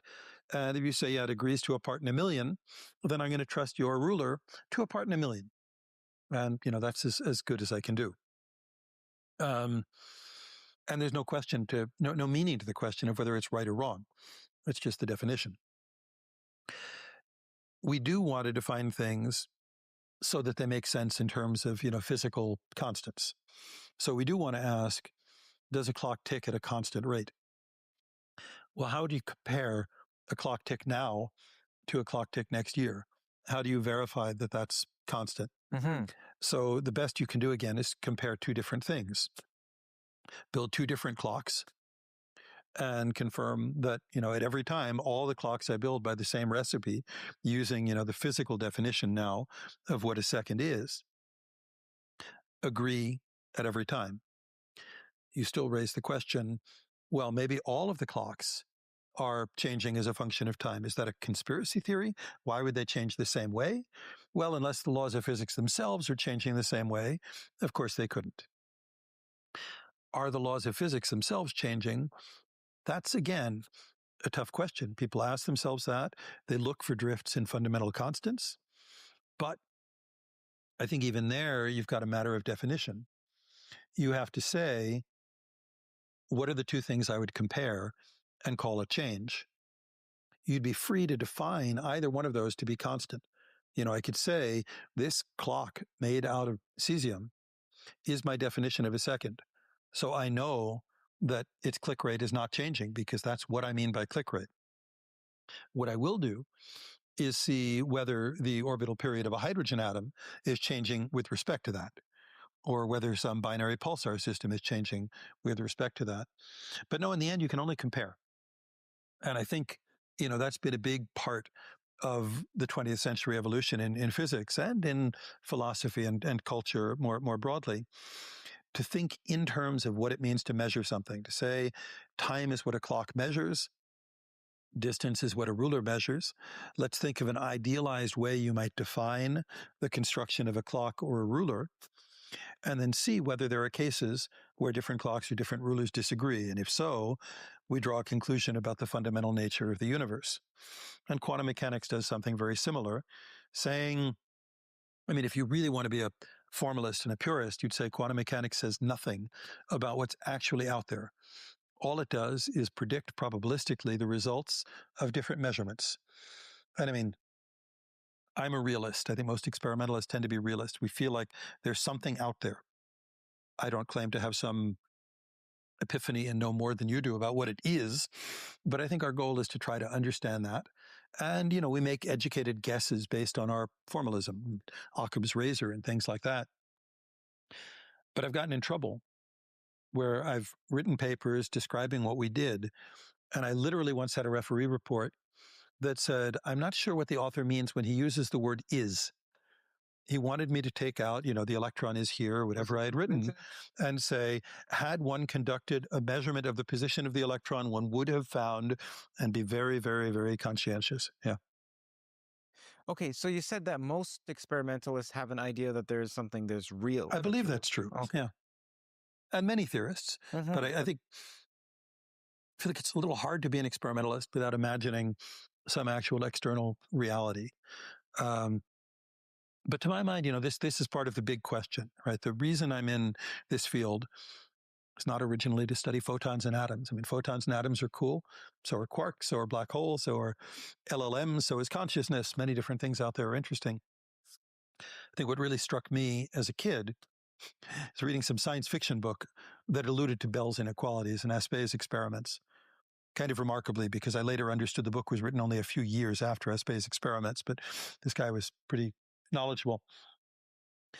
And it wrote about Bell's theorem, saying that Bell proved a theorem that says that once two particles interact, you can never describe them as independent isolate. And I just thought, well, certainly a deep philosophical question. I guess I'd heard enough about Einstein and the Bohr-Einstein debates that I knew that Einstein seemed to believe that God does not play dice with the universe. And how people like Bohr had come to believe that Einstein was wrong about that, I couldn't understand. Where do you get this sort of religious conviction that not only is my theory accurate, but it's the whole story? You can't know any more than that. You couldn't actually know where every electron is. It seemed impossible to test the possibility of, an omniscient being that knew the exact position of all the electrons. And the formalism of quantum mechanics doesn't really answer that. It just says, if I write down a quantum mechanical state, it does not give particles definite positions and definite momenta. Einstein's view, if you kind of read behind the lines of the EPR paper, seemed to be, sure, that state cannot completely describe the position and momentum of a given particle. But couldn't it be that every particle has some position and some momentum, and the state is just a statistical description, like thermodynamics for the air in this room, but that some future theory that we might or might not ever learn would have the total information? So the title of their famous paper was, "Can Quantum Mechanics Be Considered a Complete Description of Reality?" or something to that effect. Not that quantum mechanics would have been wrong, just that there had to be something beyond it. Somehow people like Bohr had the hubris to say, no, there's nothing beyond it. And Bell's theorem made that testable. It showed that if there's something beyond it that behaves locally in the way that Einstein seemed to want, it would make testably different predictions from orthodox quantum theory. So basically the idea that such a fundamental fact about the universe was now subject to experimental test, that's what gets me excited about quantum mechanics. And I think we're still asking that question now. What does it mean to test these things? Did you ever test and find that Heisenberg's bound is lower than it should be, or higher than it should be? You're leading the witness, I think. So, no, what we frequently call Heisenberg's bound is a rigorous theorem about quantum mechanics. Again, not about reality, but about quantum mechanics. Not originally proved by Heisenberg, but by others, notably Robertson and Walker and Schrödinger as well. And it's completely accurate. The story we tell when we talk about Heisenberg's bound is kind of funny, and the way Heisenberg originally wrote about it as well. He had this brilliant Gedanken experiment of measuring the position of a particle by using a microscope. How else do you measure the position of a particle? But again, coming back to this 20th century evolution of the observer effect and self-referentiality and recursion, he imagined that to measure it, you would have to bounce light off it and have that hit your screen or your eye or whatever, and that light could disturb the system. Now, of course, we know that when you measure a system, when I ask you a question, I might affect you. But we always imagined pre-quantum mechanics that in principle you could be as gentle as you liked. And what Heisenberg argued is that that wasn't true. And that to measure the position of the electron to a given precision, you needed to disturb its momentum by more than a certain amount, h bar over twice the uncertainty in that position. And that's usually the first way we introduce the uncertainty principle. Then we get up to the math and we show, actually, you can show it's not just the measurement disturbing the system. It's a property of the quantum states themselves. They have this intrinsic uncertainty. And I would always have told students, so Heisenberg was right, but this goes even further beyond that. It's even deeper. And about 20 years ago, a little more, I think, a guy named Masanobu in Japan proved that the original statement wasn't even correct, that you could, under certain occasions, measure a system and disturb it by less than h bar over twice the position uncertainty you wanted. There was still a finite disturbance. He just calculated a new bound, and he found sometimes his bound was smaller than Heisenberg's original. And I should be careful. Again, we have to define what we mean by these quantities. What do we mean by measurement uncertainty? I think his definition is eminently reasonable and very operational. It connects to an experiment we were able to do. So we did confirm that by that definition, the disturbance could be less than what you would think from Heisenberg's bound. But again, the rigorously proven Heisenberg uncertainty principle in all of our quantum textbooks is not about the disturbance due to a measurement. So it remains correct. It's just taking that same formula and applying it carelessly to a different situation, which we all thought made sense, that I now realize was just too rash.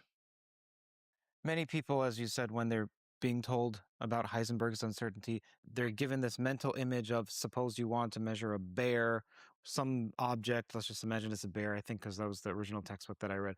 And they say you throw basketballs, again, it was basketballs or volleyballs or what have you. Mm-hmm. And if you make the objects more refined, like tennis balls, and all of a sudden smaller and smaller, then you're able to resolve smaller and smaller. So actually, it turns out, I see, if you make them physically smaller. Yes. But the picture is a classical picture that you're hitting it and disturbing it.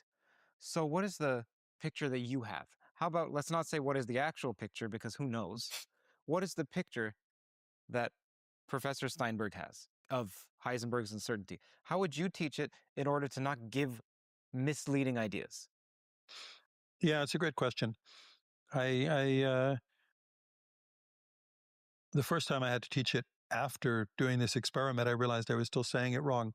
I think the historical story remains a good one. I think it captures most of the truth. I think it's just this particular mathematical equality that's tricky. I think the Heisenberg microscope case that Feynman also talks about is a very idealized and somewhat realistic case where the disturbance really does come from momentum transfer between the probe, these basketballs or tennis balls, and the object being probed. The question again is, how uncertain does it need to be? One thing you can imagine, I throw tennis balls at you, they bounce off at some angle. Depending on the angle at which they bounce off, you recoil a little bit. Since they bounce off at all different angles, you're buffeted around.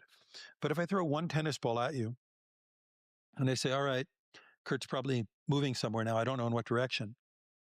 But then I catch the tennis ball over here. As I catch that, I say, oh, now I know exactly how much momentum was transferred. There's no more uncertainty. I know exactly what happened to Kurt. And that's true of quantum mechanical measurement interactions.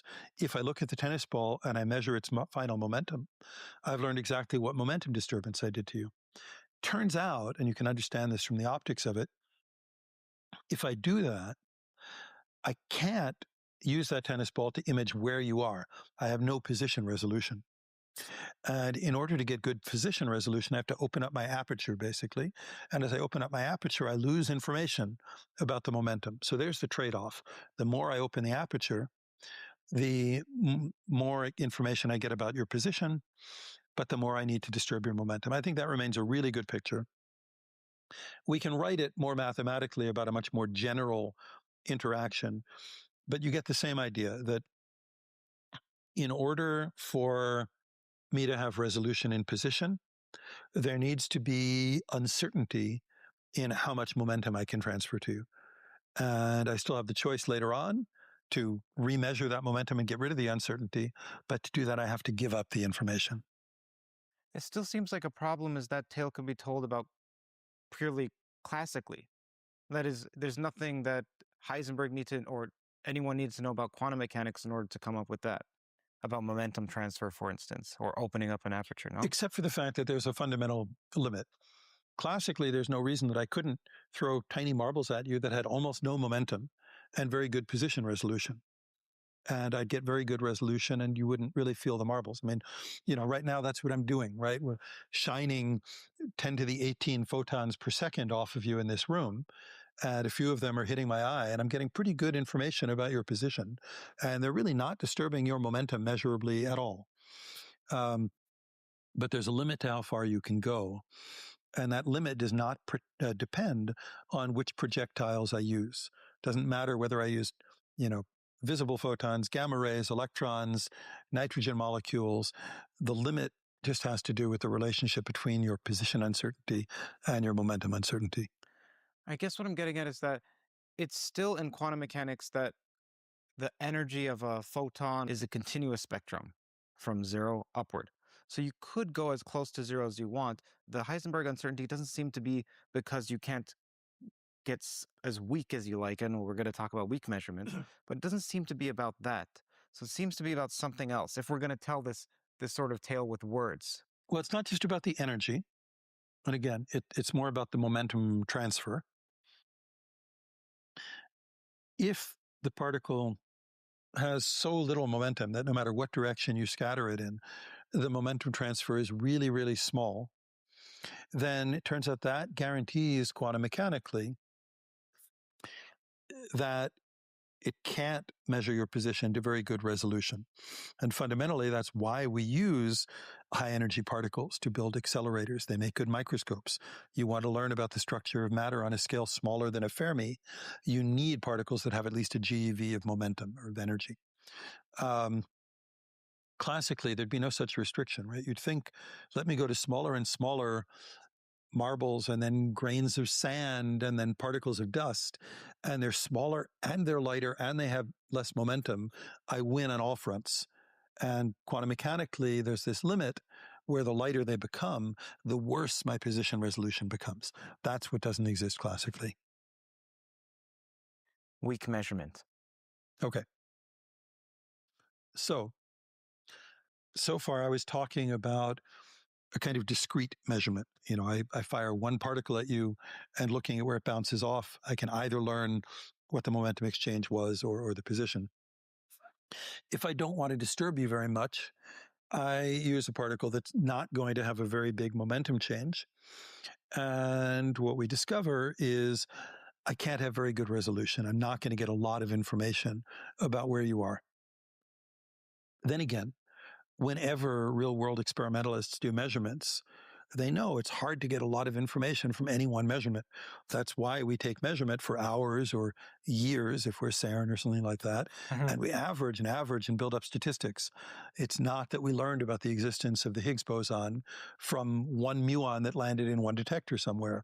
We needed to do the statistics. So in the 1980s, Yakir Aharonov and his collaborators started thinking about this and realized I can do a measurement that doesn't disturb the system very much. And if I do it millions of times and I look at the average, I still learn on average what the system was doing. I don't learn on one particular trial exactly where it was, but maybe that's not what I'm interested in.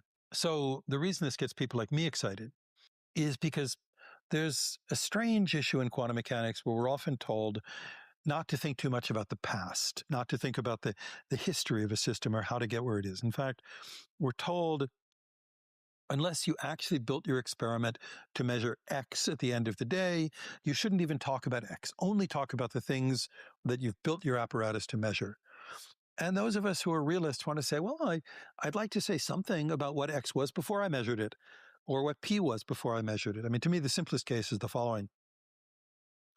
Fire a particle from this position, detect it over here at this position, and ask how fast was it moving or what angle was it moving at. Classically, I'd say, well, obviously it must have been moving along that line, right? Quantum mechanically, that's not so clear. And yet we ask ourselves, is there some way I could talk about what the average momentum of the particle had been after I emitted it, but before I detected it? And the problem is, you need to condition on this detection event. You have to say, I don't just want to look at the whole wave function, and the whole wave function is spreading out all over the place, and its average momentum is 0. I want to know just about the part of the wave function that reached this detector. How do you even begin to calculate that? And the reason that, let's say, from the 1960s to the 1980s, this seemed like an intractable problem was that if I did measure the momentum along the way, I would disturb the particle. We've just been talking about how measurements disturb particles. And then if I happened to find the particle at my detector, I'd say, well, it's not that that was the path the particle was taking to the detector. It's just that you kicked the particle when you made this measurement, and that's what sent it to the detector. So this is why starting in 1988, when Aharonov, Albert, and Weidmann realized that you could make the measurements weekly, they were able to say, wait a second, if we kept measuring this average momentum or whatever we wanted to know, but without disturbing the particle, then sometimes the particle would reach this final detector. And on those occasions, I could go back and look at my measurement result and say, on average, whenever the particle made it there, this is what my meter read. So this was the average momentum, not of all the particles, but of the particles that made it from point A to point B. So I wish they hadn't named these things weak measurements. To me, what's interesting about it is they're conditional measurements. It made it possible quantum mechanically to say, what is the average momentum of the particles that later on are guaranteed to get to this point? If I find the particle here, what was it doing before it got there? And that's something that a lot of traditional textbook quantum mechanics had denied being even possible. So in this quest to understand what is quantum mechanics really telling us about the nature of the world, about external reality, it seemed really important to me to be able to correlate final events with these measurements. And that's what weak measurement allows. is there something more to weak measurements than simply measuring a system's weekly over and over in order to get some picture, but just many hazy pictures, but then you average out these pictures? Because it seems like that wouldn't take until the 80s then. It seems like 5 years after Heisenberg already put that idea in our minds, we would have thought, well, why don't we just disturb it less and less, but take many snapshots or many. Yeah, it's a great question. I don't know of earlier work on it, but of course, everything these guys did is building on the 1926 theory of quantum mechanics. And there's no good reason that someone in the 1930s could not have done this, except it's not what they were looking for. It's not what they were motivated to do. We've all been trained with the idea of a measurement as this kind of mathematical operation where you get a precise result. And of course, everyone knew early on, no measurement is absolutely precise. But the normal approach of physicists is to say, well, that's just experimental reality. We'll deal with that later. We'll add the uncertainties later and say, okay, we can't do the perfect job, but this is, the gold standard that we're aiming at. And it was really new to say, no, we actually want the uncertainty. I think there was also a conceptual shift. Another of Honoff's big interests has been in the time symmetry of quantum mechanics. So like classical physics, all of quantum mechanics, leaving aside weak interactions, which isn't really fundamental to quantum mechanics, is time reversal invariant, meaning it is just as easy or difficult to predict the future from my present observations as to retrodict the past. And there's no mathematical difference between the two, except we're also taught in quantum mechanics that there's measurement, and that measurement is this mystical event that we never define really clearly, but that breaks the time symmetry, because after a measurement, the state is completely reset. There's no experimental evidence whatsoever that we need to think of that as breaking time reversal symmetry. There's no reason when I find a particle at some position that I have to use that new state to calculate the future wave function, but something different to calculate the past. And yet that's what we were all taught. And Yakir has been struggling for decades with the question of how to make sense of the symmetry of quantum mechanics. So he really wanted to say, if I know what a system was doing at t equals 0, and I know what a system is doing at t equals 1, both of those pieces of information should be equally useful to tell me what was going on at t equals 0.5. And it's weak measurement that allowed him to mathematically show that that was true.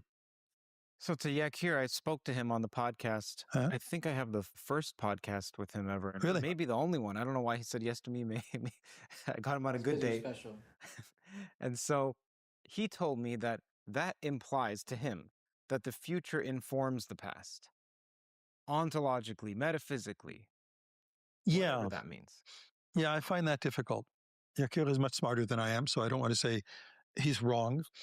But I will say that to my mind is the religious side of his belief. As I said, we separate out the formalism that we can prove from what we argue about what it teaches us about reality.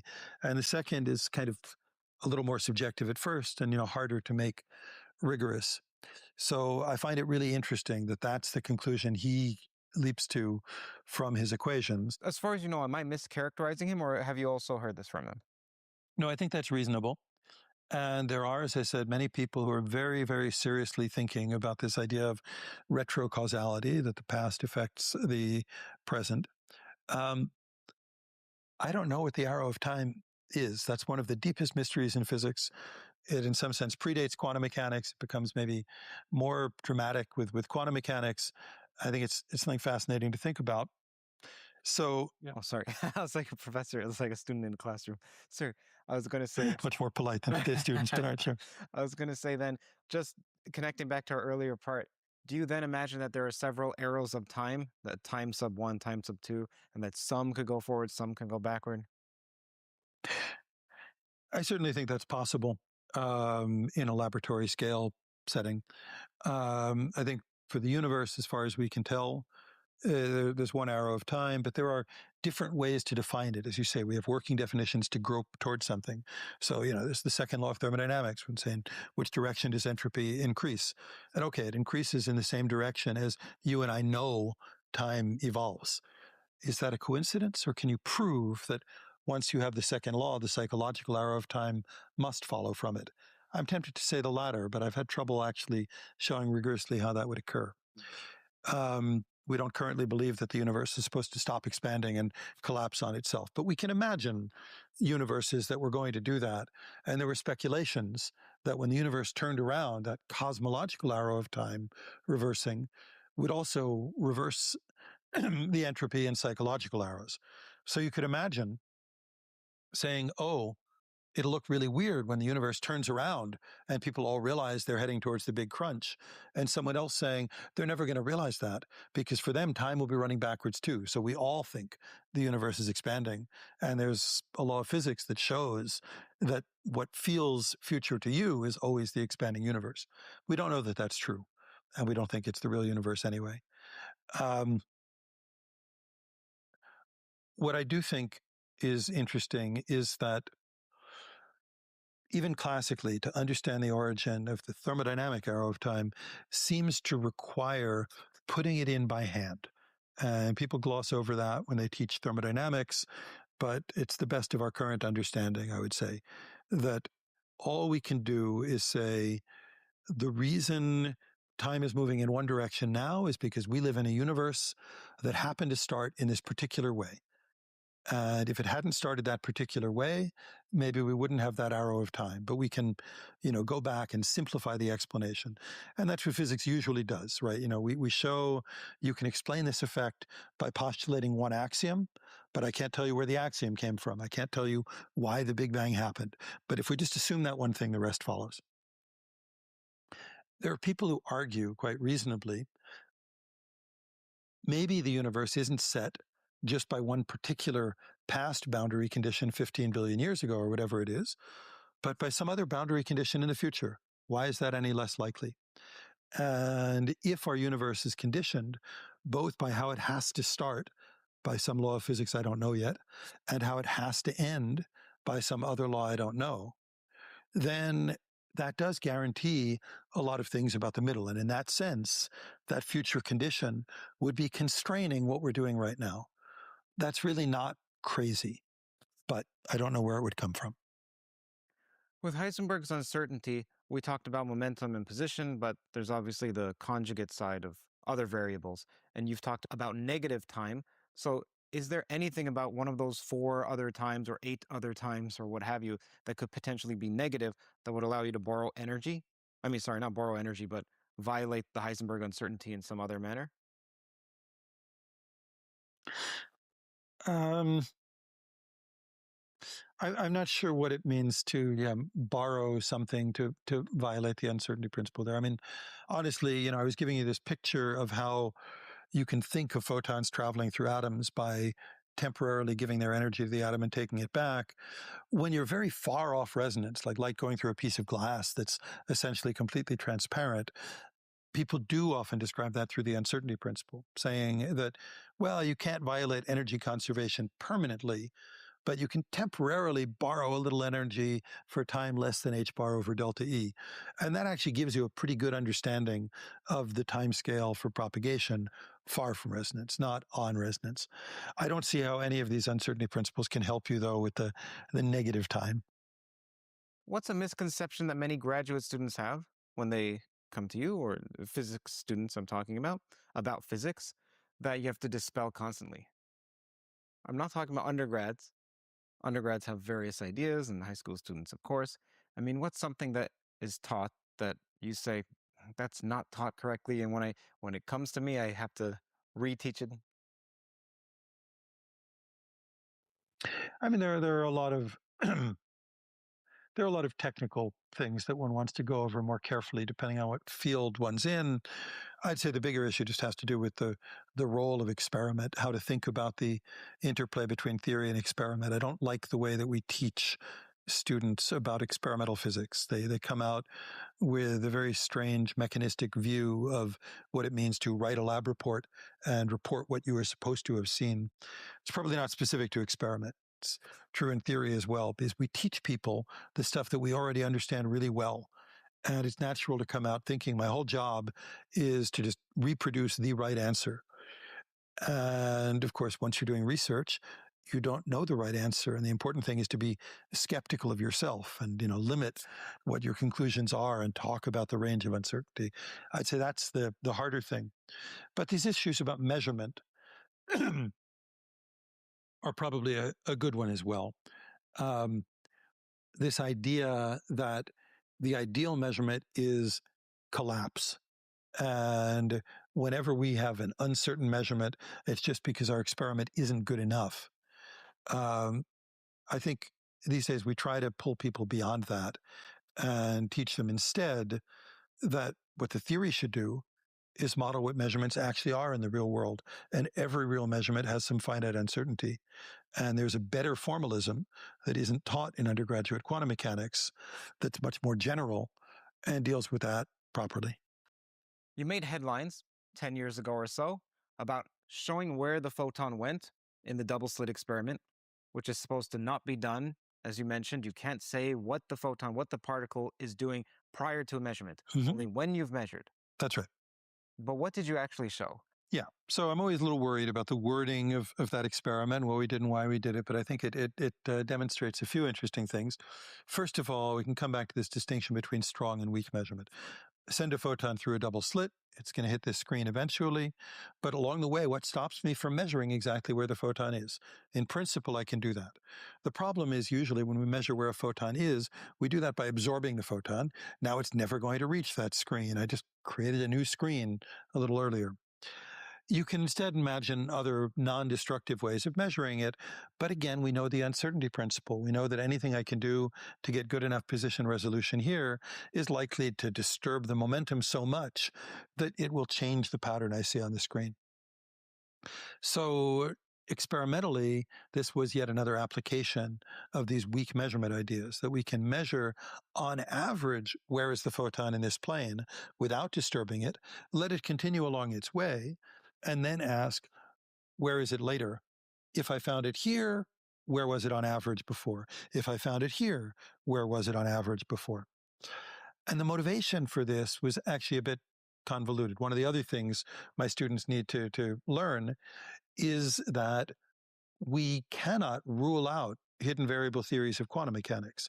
Many people, when they're taught about EPR, are taught, we learned that there are no hidden variables, and that's not correct. We learned that there aren't local hidden variables, but in fact, since 1950, we've had a very good hidden variable theory that is predictionally indistinguishable from quantum mechanics due to David Bohm building on de Broglie's ideas. And it's a dualistic theory of nature. It has particle-wave duality explicitly and literally, meaning that there exists a wave and there also exists a particle, and the particle rides along the wave. So every particle has a definite position. And yet when you look at where the statistics of where the particles end, they end up being described by the wave theory. So there's an interesting question. Can you actually measure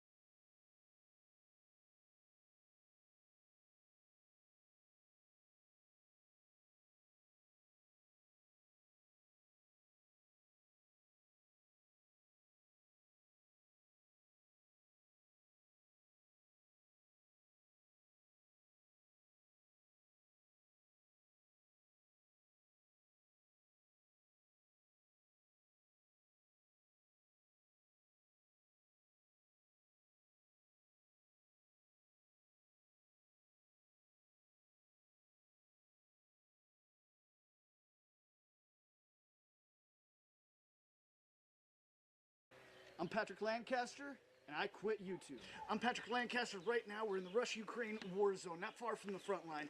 And I've been here for almost 12 years, showing you the real situation, the situation where the Western mainstream media won't go or won't show you, what they try to hide from you. I've been on the Russian front line, showing you combat situations with Russian forces. I've been showing you the war crimes of Ukrainian forces, how they bomb civilians. I've shown you executed civilians. So many war crimes over the last 12 years. So much information. Of course, I always say I don't have all the information. Don't just watch my reports because I don't have anything. Get as much information from as many different sides of the line as possible. And that goes for everything in life.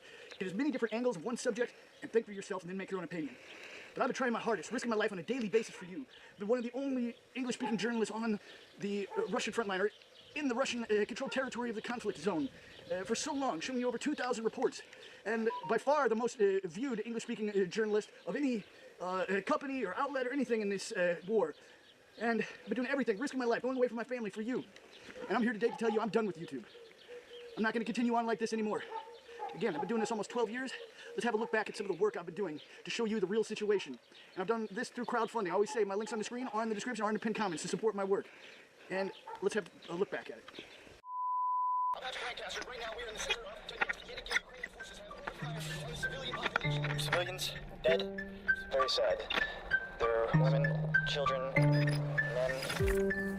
So right now we're on the training battlefield. Now we've moved to the next location. We just arrived on the scene of this house. So we've just arrived in the trenches on the border of the city of Donetsk. I'm here in a wheat field, and behind me is the tail section of a Malaysian Airlines flight. And this happened because of shelling into this residential neighborhood last evening. Yet again, Ukrainian forces have opened fire on the civilian population here in Donetsk. Artillery shell on Ukrainian forces in the Sumy region of Ukraine. Civilians dead.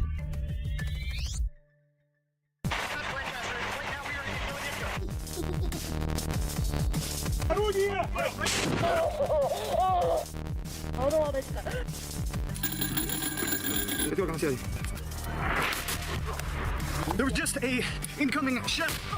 We're under Ukrainian shelling right now in the trenches outside the Boltova. Будь проклята эта война! Чтобы они, сука, все поздыхали! Подожди, я скажу. Пусть эта война, блядь, проклятая будет! Ненавистная! Убийцы!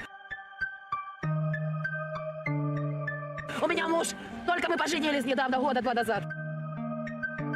Украинцы все разбили, для того, чтобы списать на ДНРовцев. Зачем было вот это? Что вы мне... Я не могу. Вот эта гуманитарка, кому она нужна? Гуманитарка ваша. Я не знаю. We're documenting it. Как обстановка сейчас?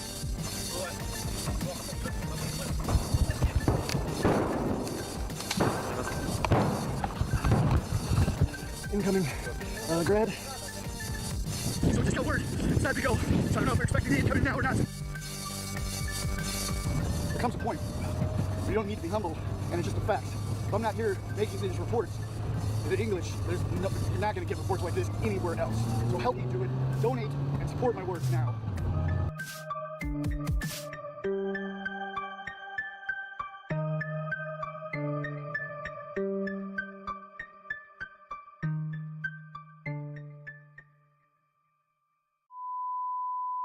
As you see, I've been putting it all on the line for you, for all this time. Going away from my family, risking my life. At any moment, could be killed. And I've been documenting everything for you, regardless if it fits the Western narrative or not. Been showing you what the mainstream media won't. As I said, I only have one piece of the pie, but it's a piece that the rest are trying to hide from you. If anyone tells you have all the information, they're lying to you. And like I said, I'm done with YouTube. Well, I'm done with YouTube like this. I'm not going it alone anymore. For so long, I've been a lone wolf, you could say, in this YouTube channel. But I'm expanding. I'm going to show you what's happening around the world, but not myself, with the help of a collective of different journalists, some top journalists from around the world. Big names like DD Geopolitics and other journalists are joining in. And we're going to be slowly showing you who's going to be part of the team, part of this platform here within YouTube. The aim is to show things around the world that doesn't fit the Western narrative, or even more educational things. And it's going to be an evolving situation, an evolving channel. But it's not just me. This isn't about me. This is about the world and the truth. So we've got our second channel, a world global channel, PL News Today Global. publish now. So I ask you right now, go down in the description, the pinned comments, or even a card on the screen. Subscribe to that channel now. See all the social media, because it's not just going to be a YouTube channel. It's going to be a global updating channel. We're going to have Twitter, or X. We're going to have a Telegram channel set up, and we're going to be showing you the real happenings around the world. And, you know, this is a group that's coming together to show information. If you think you have what it takes, write me and let me know you want to be a part of this. And we're going to do everything we can together to show the world what's happening in many different places around the world that doesn't necessarily fit the Western mainstream media. So people could think for themselves. Think outside the box. Make their own opinions. We've got so much information to come. Subscribe now to not only the YouTube channel, the X, Telegram, and much, much more. And, of course, it's going to be crowdfunded. So also, go down to the description, find the Patreon, become a patron. There'll be extra content on there. Find the Substack link. Join Substack. There'll be extra content on there. Buy me a coffee. You know, we're going to be self-supported, self-sustained. Think for yourself. Help us show the world what's happening. I'm not just a lone wolf anymore. Let's do this together. I'm Patrick Lancaster, and I quit YouTube. I like the way I've been doing it.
Как можно назвать группу людей, которые проживают на территории какой-либо страны, да, которые не поддерживают главу государства, который развязал и ведет войну? Агрессивную, не там какую-то. Которые не поддерживают?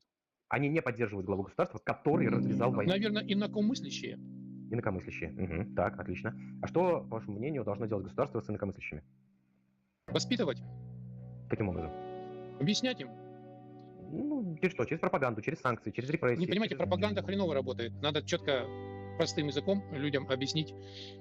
Ну, не всем можно объяснить, понимаете, потому что на самом деле только 5% в лучшем случае действительно понимает, что происходит. Всем остальным надо очень нудно и долго стараться объяснить, что происходит. Пропаганда очень долго и нудно объясняет. Нет, пропаганда это другое. Пропаганда это как раз, знаете, когда берется что-то и из чего-то делается какой-то мультик.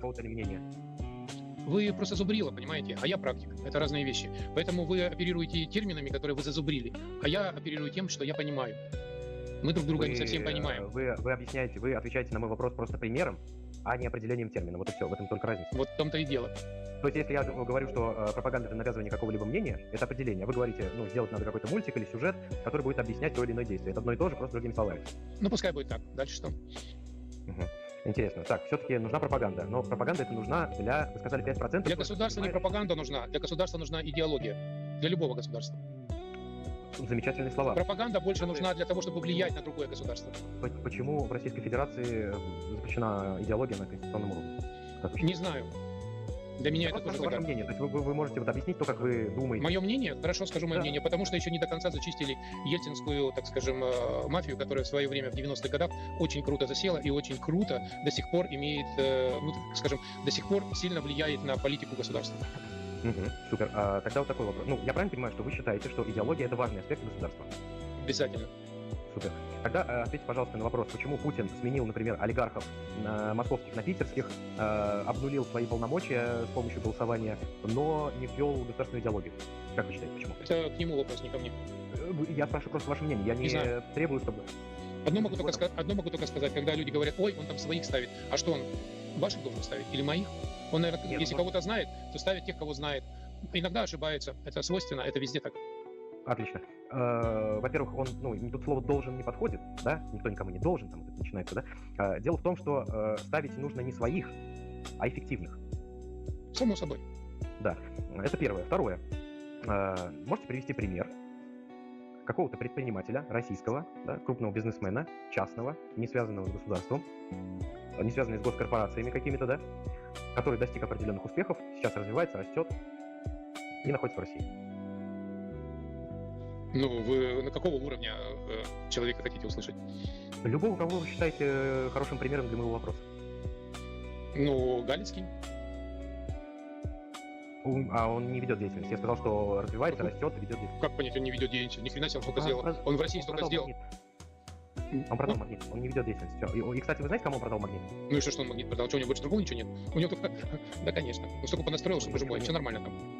Ну, это хороший пример, вот, как говорится, людей, которые зарабатывают деньги и вкладывают. Смотрите, я не спорю, что Галицкий — это для Российской Федерации абсолютно чуждый человек нашей системе, да, или что. Почему он чуждый? Потому что примеров таких больше нету. Врете. Его благотворительность, она бесспорно на высоком уровне, он крутой дядька, я не спорю. Но я сказал, что он должен работать и развиваться. Я знаю, что вы сказали бы про Галицкого, поэтому я этот момент сразу обошел. Еще я сказал, что находится в России. Я не помню этих людей, но их достаточно. Я среди них не общаюсь, поэтому не буду говорить. Но я бывал в районах России, где там этот меценат что-то сделал, этот меценат что-то сделал, набережную сделал какой-то меценат. Я, к сожалению, не переписывал блокнот, поэтому если интересно, у вас есть интернет, ради бога, наберите, посмотрите. Так как Америка ввела санкции... Вопрос был в другом. Не про благотворительность или меценатство, а вопрос был про... приведите пример. Они развиваются, они делают что-то в России, что не так. Вопрос был в другом. Вот я приведу вам пример. Илон Маск появился, да, такой дяденька хороший, да, создал PayPal, который пользуются во всем мире люди, создал SpaceX, ракеты, которые возвращаются и садятся на Землю. Да, вы что, серьезно? Он создал Tesla. И все это он создал? Смотрите, предприниматель — это не равно какой-то там инженер или там проектировщик или еще что-то, да? Это человек, который смог достичь каких-то результатов. Серьезно, сам? Вы в это верите? Нет, не сам. Вот именно. Не сам. потому что выдвинули чувака. Теперь задвинуть не могут. Блин, я вот эта вот молодежь, которая верит вот в эту жвачку, какие-то там Теслы, которые создал Илон Маск только. Блин, меня просто поражает. Ну что за детский сад? Кастрюля еще та, я сразу вижу. И прекрасно понимаю, куда он меня подводил. Но я терпел, жалко, что, конечно, прервался эфир, но что могу сказать? Да. Вот такие вот сидят, ура, патриоты, блин, нафиг, и считают, что Илон Маск может их спасти. И Илон Маск — это хороший пример. Да-да. И он автоматически настраивает телефон, и собеседник видит меня ровно, и я вижу собеседника ровно. Я рад за вас. Ну ничего страшного. И смотрите, за меня радоваться не надо, вы лучше выпейте 100 грамм за ваше предложение, которое было разработано россиянами. И от того, что вы ржете над собой, я не понимаю, и что я для меня... над вашим приложением недоразвито. Я над собой же. Я очень рад за вас, что хоть что-то вас насмешило. А то, знаете, с юмором, как Зеленского не стало в 95-м квартале, так посмеяться не дадут. Понимаете, конечно, могу разговаривать конструктивно. На одного места. Вы хотите обсудить какую-нибудь тему? Да, давайте обсудим. Только вместе со молодой человек, со мной вместе, только не надо говорить, я же вас слушаю. Давайте обсудим тему. Как спасать Украину будем? От чего? От идиотизма. Я не знаю, что это значит. Ну ладно, хорошо. Как будем спасать Украину? Как мир должен, по-вашему, наступить в вашей стране? При каких условиях? Смотрите, давайте определимся спасение. Смотрите, для того, чтобы понять, от чего мы спасаем, нужно определить... От разграбления. Хорошо, отвечаю, без болтологии. От разграбления. Что еще раз? От разграбления. Вашу страну грабят все, да, конечно. А кто грабит? Ну, Америка, например. Англия. Как вы это определили? Но вы уже потеряли все редкоземельные металлы. Какие? Кто? И не только. Кто вам такой сказал? Кроме этого, вы потеряли, как говорится, весь Донбасс. Вы потеряли все производство. Вы потеряли, как говорится, все. Ну что, в каких-то подвалах делают только дроны, и этим надо гордиться. А чем будете отдавать кредиты Америке? Трамп четко заявил, что он хочет получить денежки обратно. И он получит. А вы так закончите, скажете, что я мог сказать, потому что я не... Да, все, слушаю вас. Смотрите, насчет редкоземельных ресурсов. Там была заключена сделка, если я не ошибаюсь, которая будет... Америка будет вовлечена в разработке этих ресурсов, потому что все вот эти вот добывающие специальные установки, они уникальные, и как их в России нету, так их и в Украине нету. То есть для того, чтобы их привлечь, то нужно, как бы, чтобы эти фирмы были задействованы в этом всем процессе. Так вот, Америка готова посодействовать этому, то есть помочь нам разрабатывать эти ресурсы, но они будут там забирать часть прибыли себе. Какую часть? Так как мы вообще в принципе их не разрабатываем, то мы готовы пойти на такое, чтобы потом эти деньги вкладывать в реконструкцию нашей страны. Это будет стимулом для восстановления. А у меня вот был только что к вам вопрос интересный. И вы в это верите, да? Вот то, что вы мне сейчас сказали. Так, смотрите, это же не Библия, чтобы в нее верить. Есть как бы заключение каких-то сделок, правильно? А вот скажите мне, а как вы относитесь к тому, что Европа дает нам деньги, которые она зарабатывает на ваших активах? То есть проценты, которые получает с ваших активов Европа, отдает нам, украинцам. Как вы к этому относитесь? К этому, да, абсолютно ровно отношусь. Ну, ей сказали так делать, они так и делают. Они не самостоятельно это решают. Но вам это не понять, потому что, чтобы вы понимали, надо хотя бы знать, что произошло в 1945 году, понимаете? А в 1945 году произошло то, что, как говорится, и теперь делает Европа. Они как были колониями, так и остались колониями. Это в Украине у вас взяли, рассказали сказку про независимость. И вы в нее до сих пор верите. Ну, вот. И в инвестиции тоже верите. Вот если я буду инвестировать в вашу квартиру, как вы думаете, и в конце концов потом ее отожму, постепенно повышая свой процент, и вам останется совсем мало, вы думаете, это на самом деле лучший вариант для вас? Нет, конечно. Но вы про это почему-то не думаете. Вы не хотите так думать. Ради бога. Смотрите, Украина вынуждена идти на какие-то уступки ради сохранения своей государственности. Вы хотите прийти сюда, вы это в открытой форме говорите, что вы когда оккупируете всю Украину, то вы уничтожите Украину вообще как название. Ну, ваши политики это заявляют. Какие из них? Приведите. Президент такое говорил? В открытом эфире на телеканалах идет пропаганда того, что не должно существовать ни украинского языка, ни Украины как термина совсем вообще не должно существовать. Вы зачем себе это врете? Вы уничтожите все украинское, понимаете, всю государственность, поставите своих ставленников каких-то, нагоните сюда чурок, как вы привыкли это делать, и уничтожите Украину, чтобы она не создавала вам в будущем никаких проблем, потому что сейчас она стоит у вас поперек горла, и вы страдаете точно так же, как и мы страдаем, вы страдаете от этой войны. Так вот, для того, чтобы этого не было, Украина вынуждена идти на какие-то уступки со стороны, ну, в том плане, что просит помощи у Европы и у Америки. Любая помощь, которая дается нам, с которой мы можем противостоять вашей агрессии, это намного выгоднее, чем то, что могло бы получиться в результате того, если бы вы выполнили свои цели фашистские. Понимаете? Или не понимаете? Поэтому вы молодец. Жаловаться, что мы какие-то плохие, что мы там будем... Не-не-не, жаловаться не буду. Так вот, смотрите. Вы много говорите, дайте мне тоже сказать что-нибудь. Давай, или это будет монолог? А вас это не должно касаться никак. То есть вы должны... Да, нас не касается. Меня спросить можно вас? И наблюдать, как украинцы живут, а не то, что вы там рассказываете, ой, как мы там будем то, ой, как мы будем отдавать это вас не должно никак касаться. Я согласен, не должно, согласен. У меня теперь к вам вопрос. Вот смотрите, просто чисто человеческий вопрос. Просто чисто человеческий, подчеркиваю. Итак, если сейчас поехать, допустим, проехаться по России, вот просто по всей, допустим, взять Крым, там по-прежнему, допустим, вот я там был, там есть какая-то кофейня, какая-то там кава чего-то. Я, кстати, только недавно узнал, что, оказывается, кофе по-украински какое-то кава, вот потому что зашел в эту кофейню.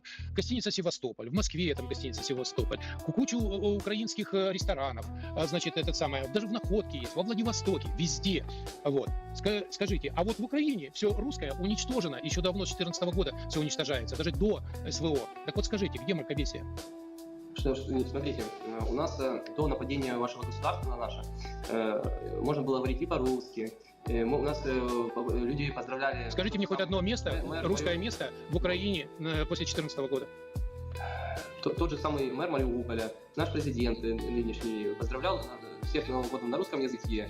Можно было разговаривать... Вы слышали, что я вас спросил? Вы не в попад отвечаете. Товары российские. Вы не в попад отвечаете. Сейчас ваше государство напало на нашу страну, и государство, которое... Я вопрос задал, где мракобесие? Что? Какое мракобесие? Ты о чем? О том, ты же мне начал тут рассказывать, что якобы россияне хотят уничтожить все украинское. Это вы уничтожаете все русское. Вы уничтожаете все русское. Потом берете, сами себе врете. Понимаете? Ради бога, врите, конечно. Вам от этого лучше. Вас для этого и создали. Понимаете? Чтобы вы сами себе брали. Ну, врите, господи. Вот. Это у вас убрали все русское. Вообще все. У вас 11 миллионов русских жило. А почему им это самое вдруг нельзя быть русскими? А? Почему вдруг у вас притесняется русский язык, а в России нигде украинский не притесняется? Это вот как ни странно. Ради бога, хотите, вон книжки продаются даже на украинском языке по-прежнему, а у вас нету, блин. Зато на русском можно это самое, как говорится, воевать, да?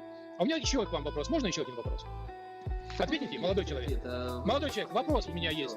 Вот просто по-человечески. Только если вы не будете истерить. Нет, у меня же, заметьте, я не истерю, это вы вместе со мной говорите. Я, когда вы говорили, я вас слушал, а вы не можете меня слушать. Вы только не истерите. Да, конечно, так я... Что вы истерите? Я не истерю, молодой человек, это вы истерите, это вы начали вместе со мной говорить. Я слушал, какую бы вы ерунду ни говорили, я вас слушал. У меня еще один вопрос, очень быстро. Скажите, вот в связи с тем, что сейчас вот у вас там очень модно ЦЦК забирает людей, значит, на улицах, почему в то время, когда забирают людей на улицах, никто не кричит «Слава Украине», а кричат «Help», «Помогите» и все такое? Не понял вопроса. Почему не кричат «Слава Украине»? Да. В тот момент, когда забирают ТЦКшники. Слушай, а ты когда рогами, когда ты из унитаза воду пьешь, тебе рога не мешают? Понятно все. Ну это из разряда такого... Это не рога, это ваши кастрюли на ваших головах. То, что ты слышишь, что кто-то кричит «Слава Украине», это не означает, что у нас на улице все кричат «Слава Украине». Это, Нет, когда ТЦКшники забирают людей, вот и вопрос мой слышал же? Ты же слышал мой вопрос? Ты же мой вопрос слышал. Который верит всему, что ему показывают. Понятно. Вот ты увидел по телевизору? А почему они не забирают именно тех людей, которые кричат «Слава Украине»? Гораздо же практичнее было бы забирать именно тех людей, которые кричат «Слава Украине». Ведь согласись? Да, понятно. Постоянно, со мной одновременно. Зачем? Зачем ты говоришь одновременно со мной? Я тебя слушаю. Мне ж настолько интересно, насколько вас промыли. Ты даже не представляешь. Слушаю, записываю, обязательно выложу. Понимаешь? Чтобы люди, такие как ты, помогают, очень сильно помогают парням на СВО. Потому что они потом смотрят вас и четко понимают, что они правильно все делают. Вот для чего я это делаю. А ты прыгай, одень кастрюлю и продолжай прыгать. Все, наслушался, блин. Не считаю нужным продолжать разговор, потому что это просто базар какой-то. Был бы он хотя бы, ну не знаю, пропагандистом или еще что-нибудь, ну как-то бы адекватно. Вопрос-ответ, пускай бы там отвечал, ну не в попад, что-то свое. Ну, куда к ним, я не хочу заниматься. Я долго это терпел, хватит. Я надеюсь, вы меня поняли. Ну, что хочу сказать. Еще раз показываю и еще раз доказываю вам, что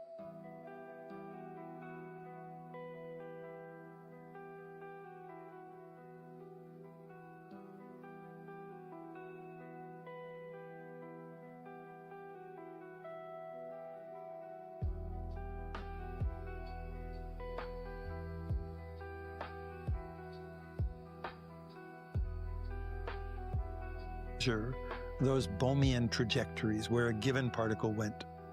And what Howard Wiseman, our common collaborator, realized, again, about 15, 20 years ago now, was that if you weakly measured the position of particles in this plane and then post-selected on where do they land in this plane. So you asked on average, where did a particle here come from? And you find here, and you connect those dots. And then you do it again in the next plane. On average, where did the particle here come from? You connect those dots. You'd get many different trajectories depending on where you put that final selection. And they would agree exactly with the trajectories in the Bohm model. Now, that's not a proof that the Bohm model is correct. It's just an interesting connection between measurable reality once you understand weak measurements and these things in the Bohm model that people used to think were beyond the realm of direct observation. So it made it exciting to us that that was directly accessible. And that's what we actually did. A way that you can think about it without the metaphysical language in terms of things that sort of straight textbook quantum mechanical people know is that there's an operator in quantum mechanics that gives the flux, the number of particles per unit time traveling through a given region, or even what direction they're traveling in. And if I have a double slit wave function, maybe I can't ask exactly where is the particle, but I can ask at each position, what is the net flux? Where is the probability density moving as a function of time? And what we discovered is that we could directly measure that observable, and that observable is equal by construction to the momenta of the trajectories in Bohm's model. So many people would say that Bohm's model is already supposed to be consistent with quantum mechanics. It's experimentally indistinguishable, some people say.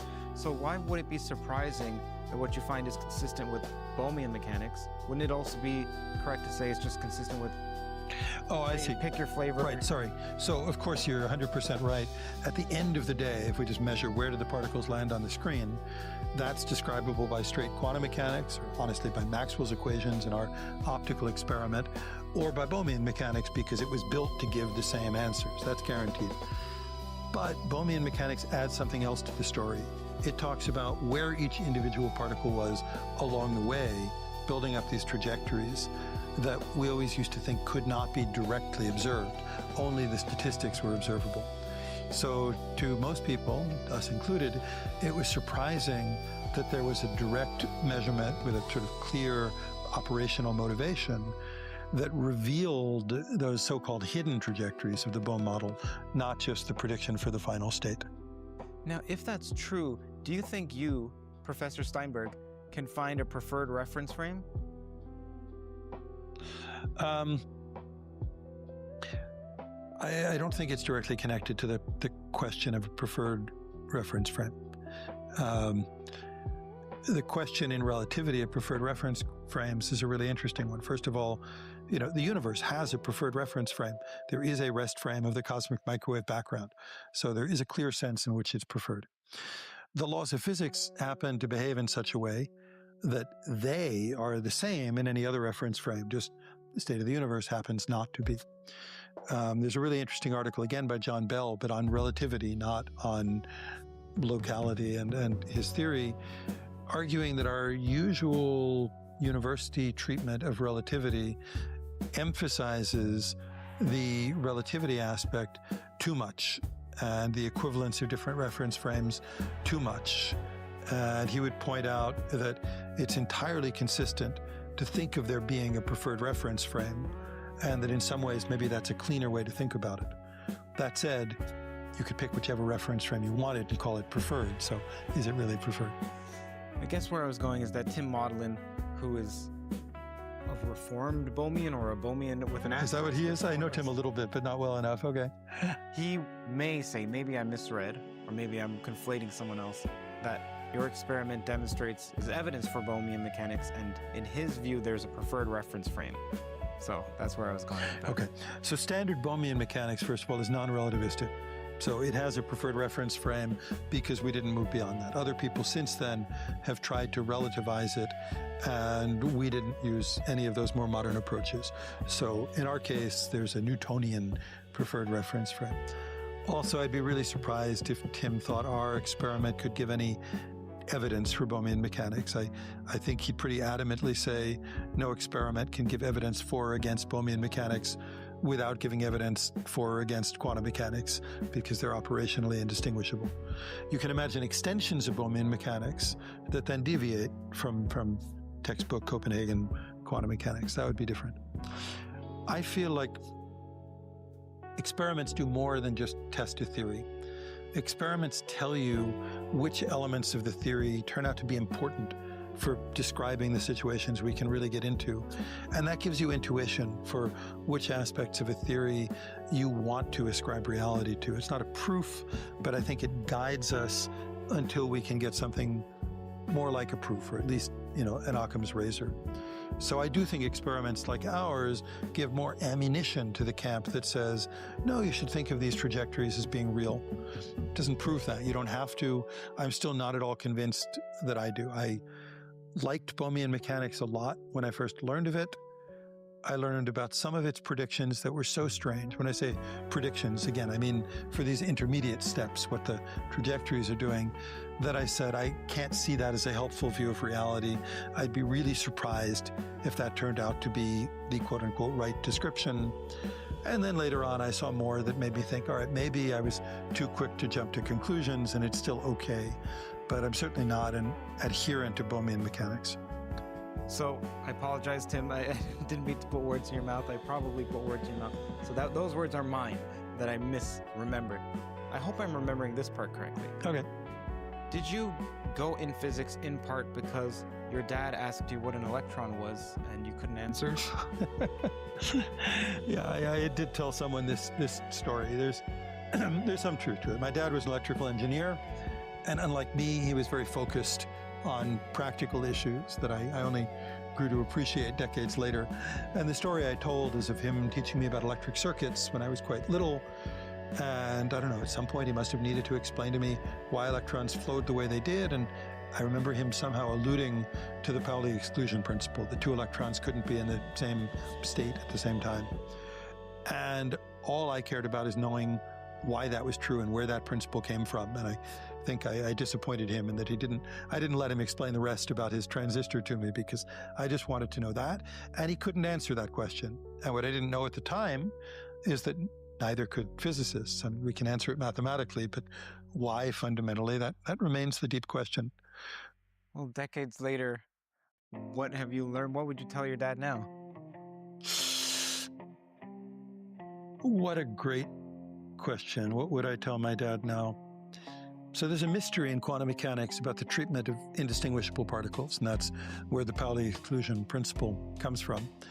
And it's also where superconductors, Bose-Einstein condensates that we also work with in my lab, come from. And I don't think we have a very deep understanding of why it's the way it is. In 3 dimensions, we can show that particles have to either behave like photons and quote-unquote like falling into the same state and condensing and making things like laser beams or superconductors, or they have to forbid any two particles falling into the same state and make sure that one excludes the other from that state.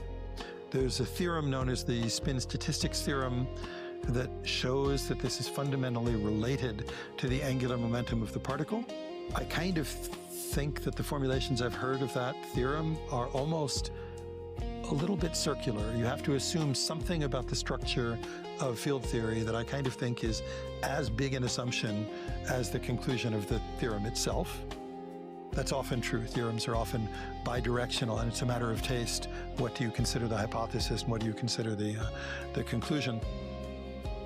But fundamentally, if you buy the theorem, what it says is that particles with half-integral spin can't show up at the same place. They have to exclude themselves.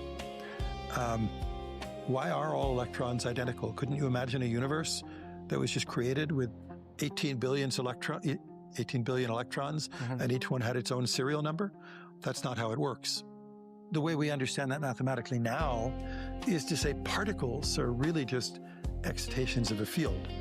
And there are many fields out there. And when I say there are 1 million electrons, what I mean is the energy stored in that field is 1 million units above absolute zero. And it's in that sense that the particles are truly indistinguishable. This thing about half-integral spin, though, when we learn quantum mechanics, one of the first things we learn is that angular momentum is quantized in units of Planck's constant. It can be 10 to the minus 34 joule seconds, or it can be any multiple of that. And then it turns out that the first particle we were worrying about, the electron, violates that so-called rule, and it has half a unit of angular momentum intrinsically, and you just need to accept that. And there's a real mystery about particles that behave that way. I think the way to sum it up is that normal objects, if you rotate them 360 degrees, look exactly the same as before you rotated them. There's a sense in which particles like electrons look like they've undergone a funny flip after you rotate them 360 degrees, and you need to rotate them 720 degrees to make them actually look the same as how they started. And it's that rotation that mathematically we call half-integer spin. It's that rotation that means if you have two electrons and you exchange them, you're doing something that's a little bit different from exchanging two photons or other particles. But like much of physics, it's something where we have the mathematical law, and we don't really know to this day what underlies it. What's the largest open problem in quantum information?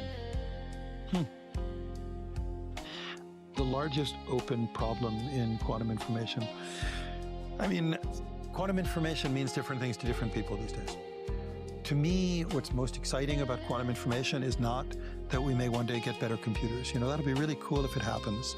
But to come back to my story about my father, I'm a physicist because I care about understanding what we've learned about the universe. And if we can make that useful along the way, that's really great.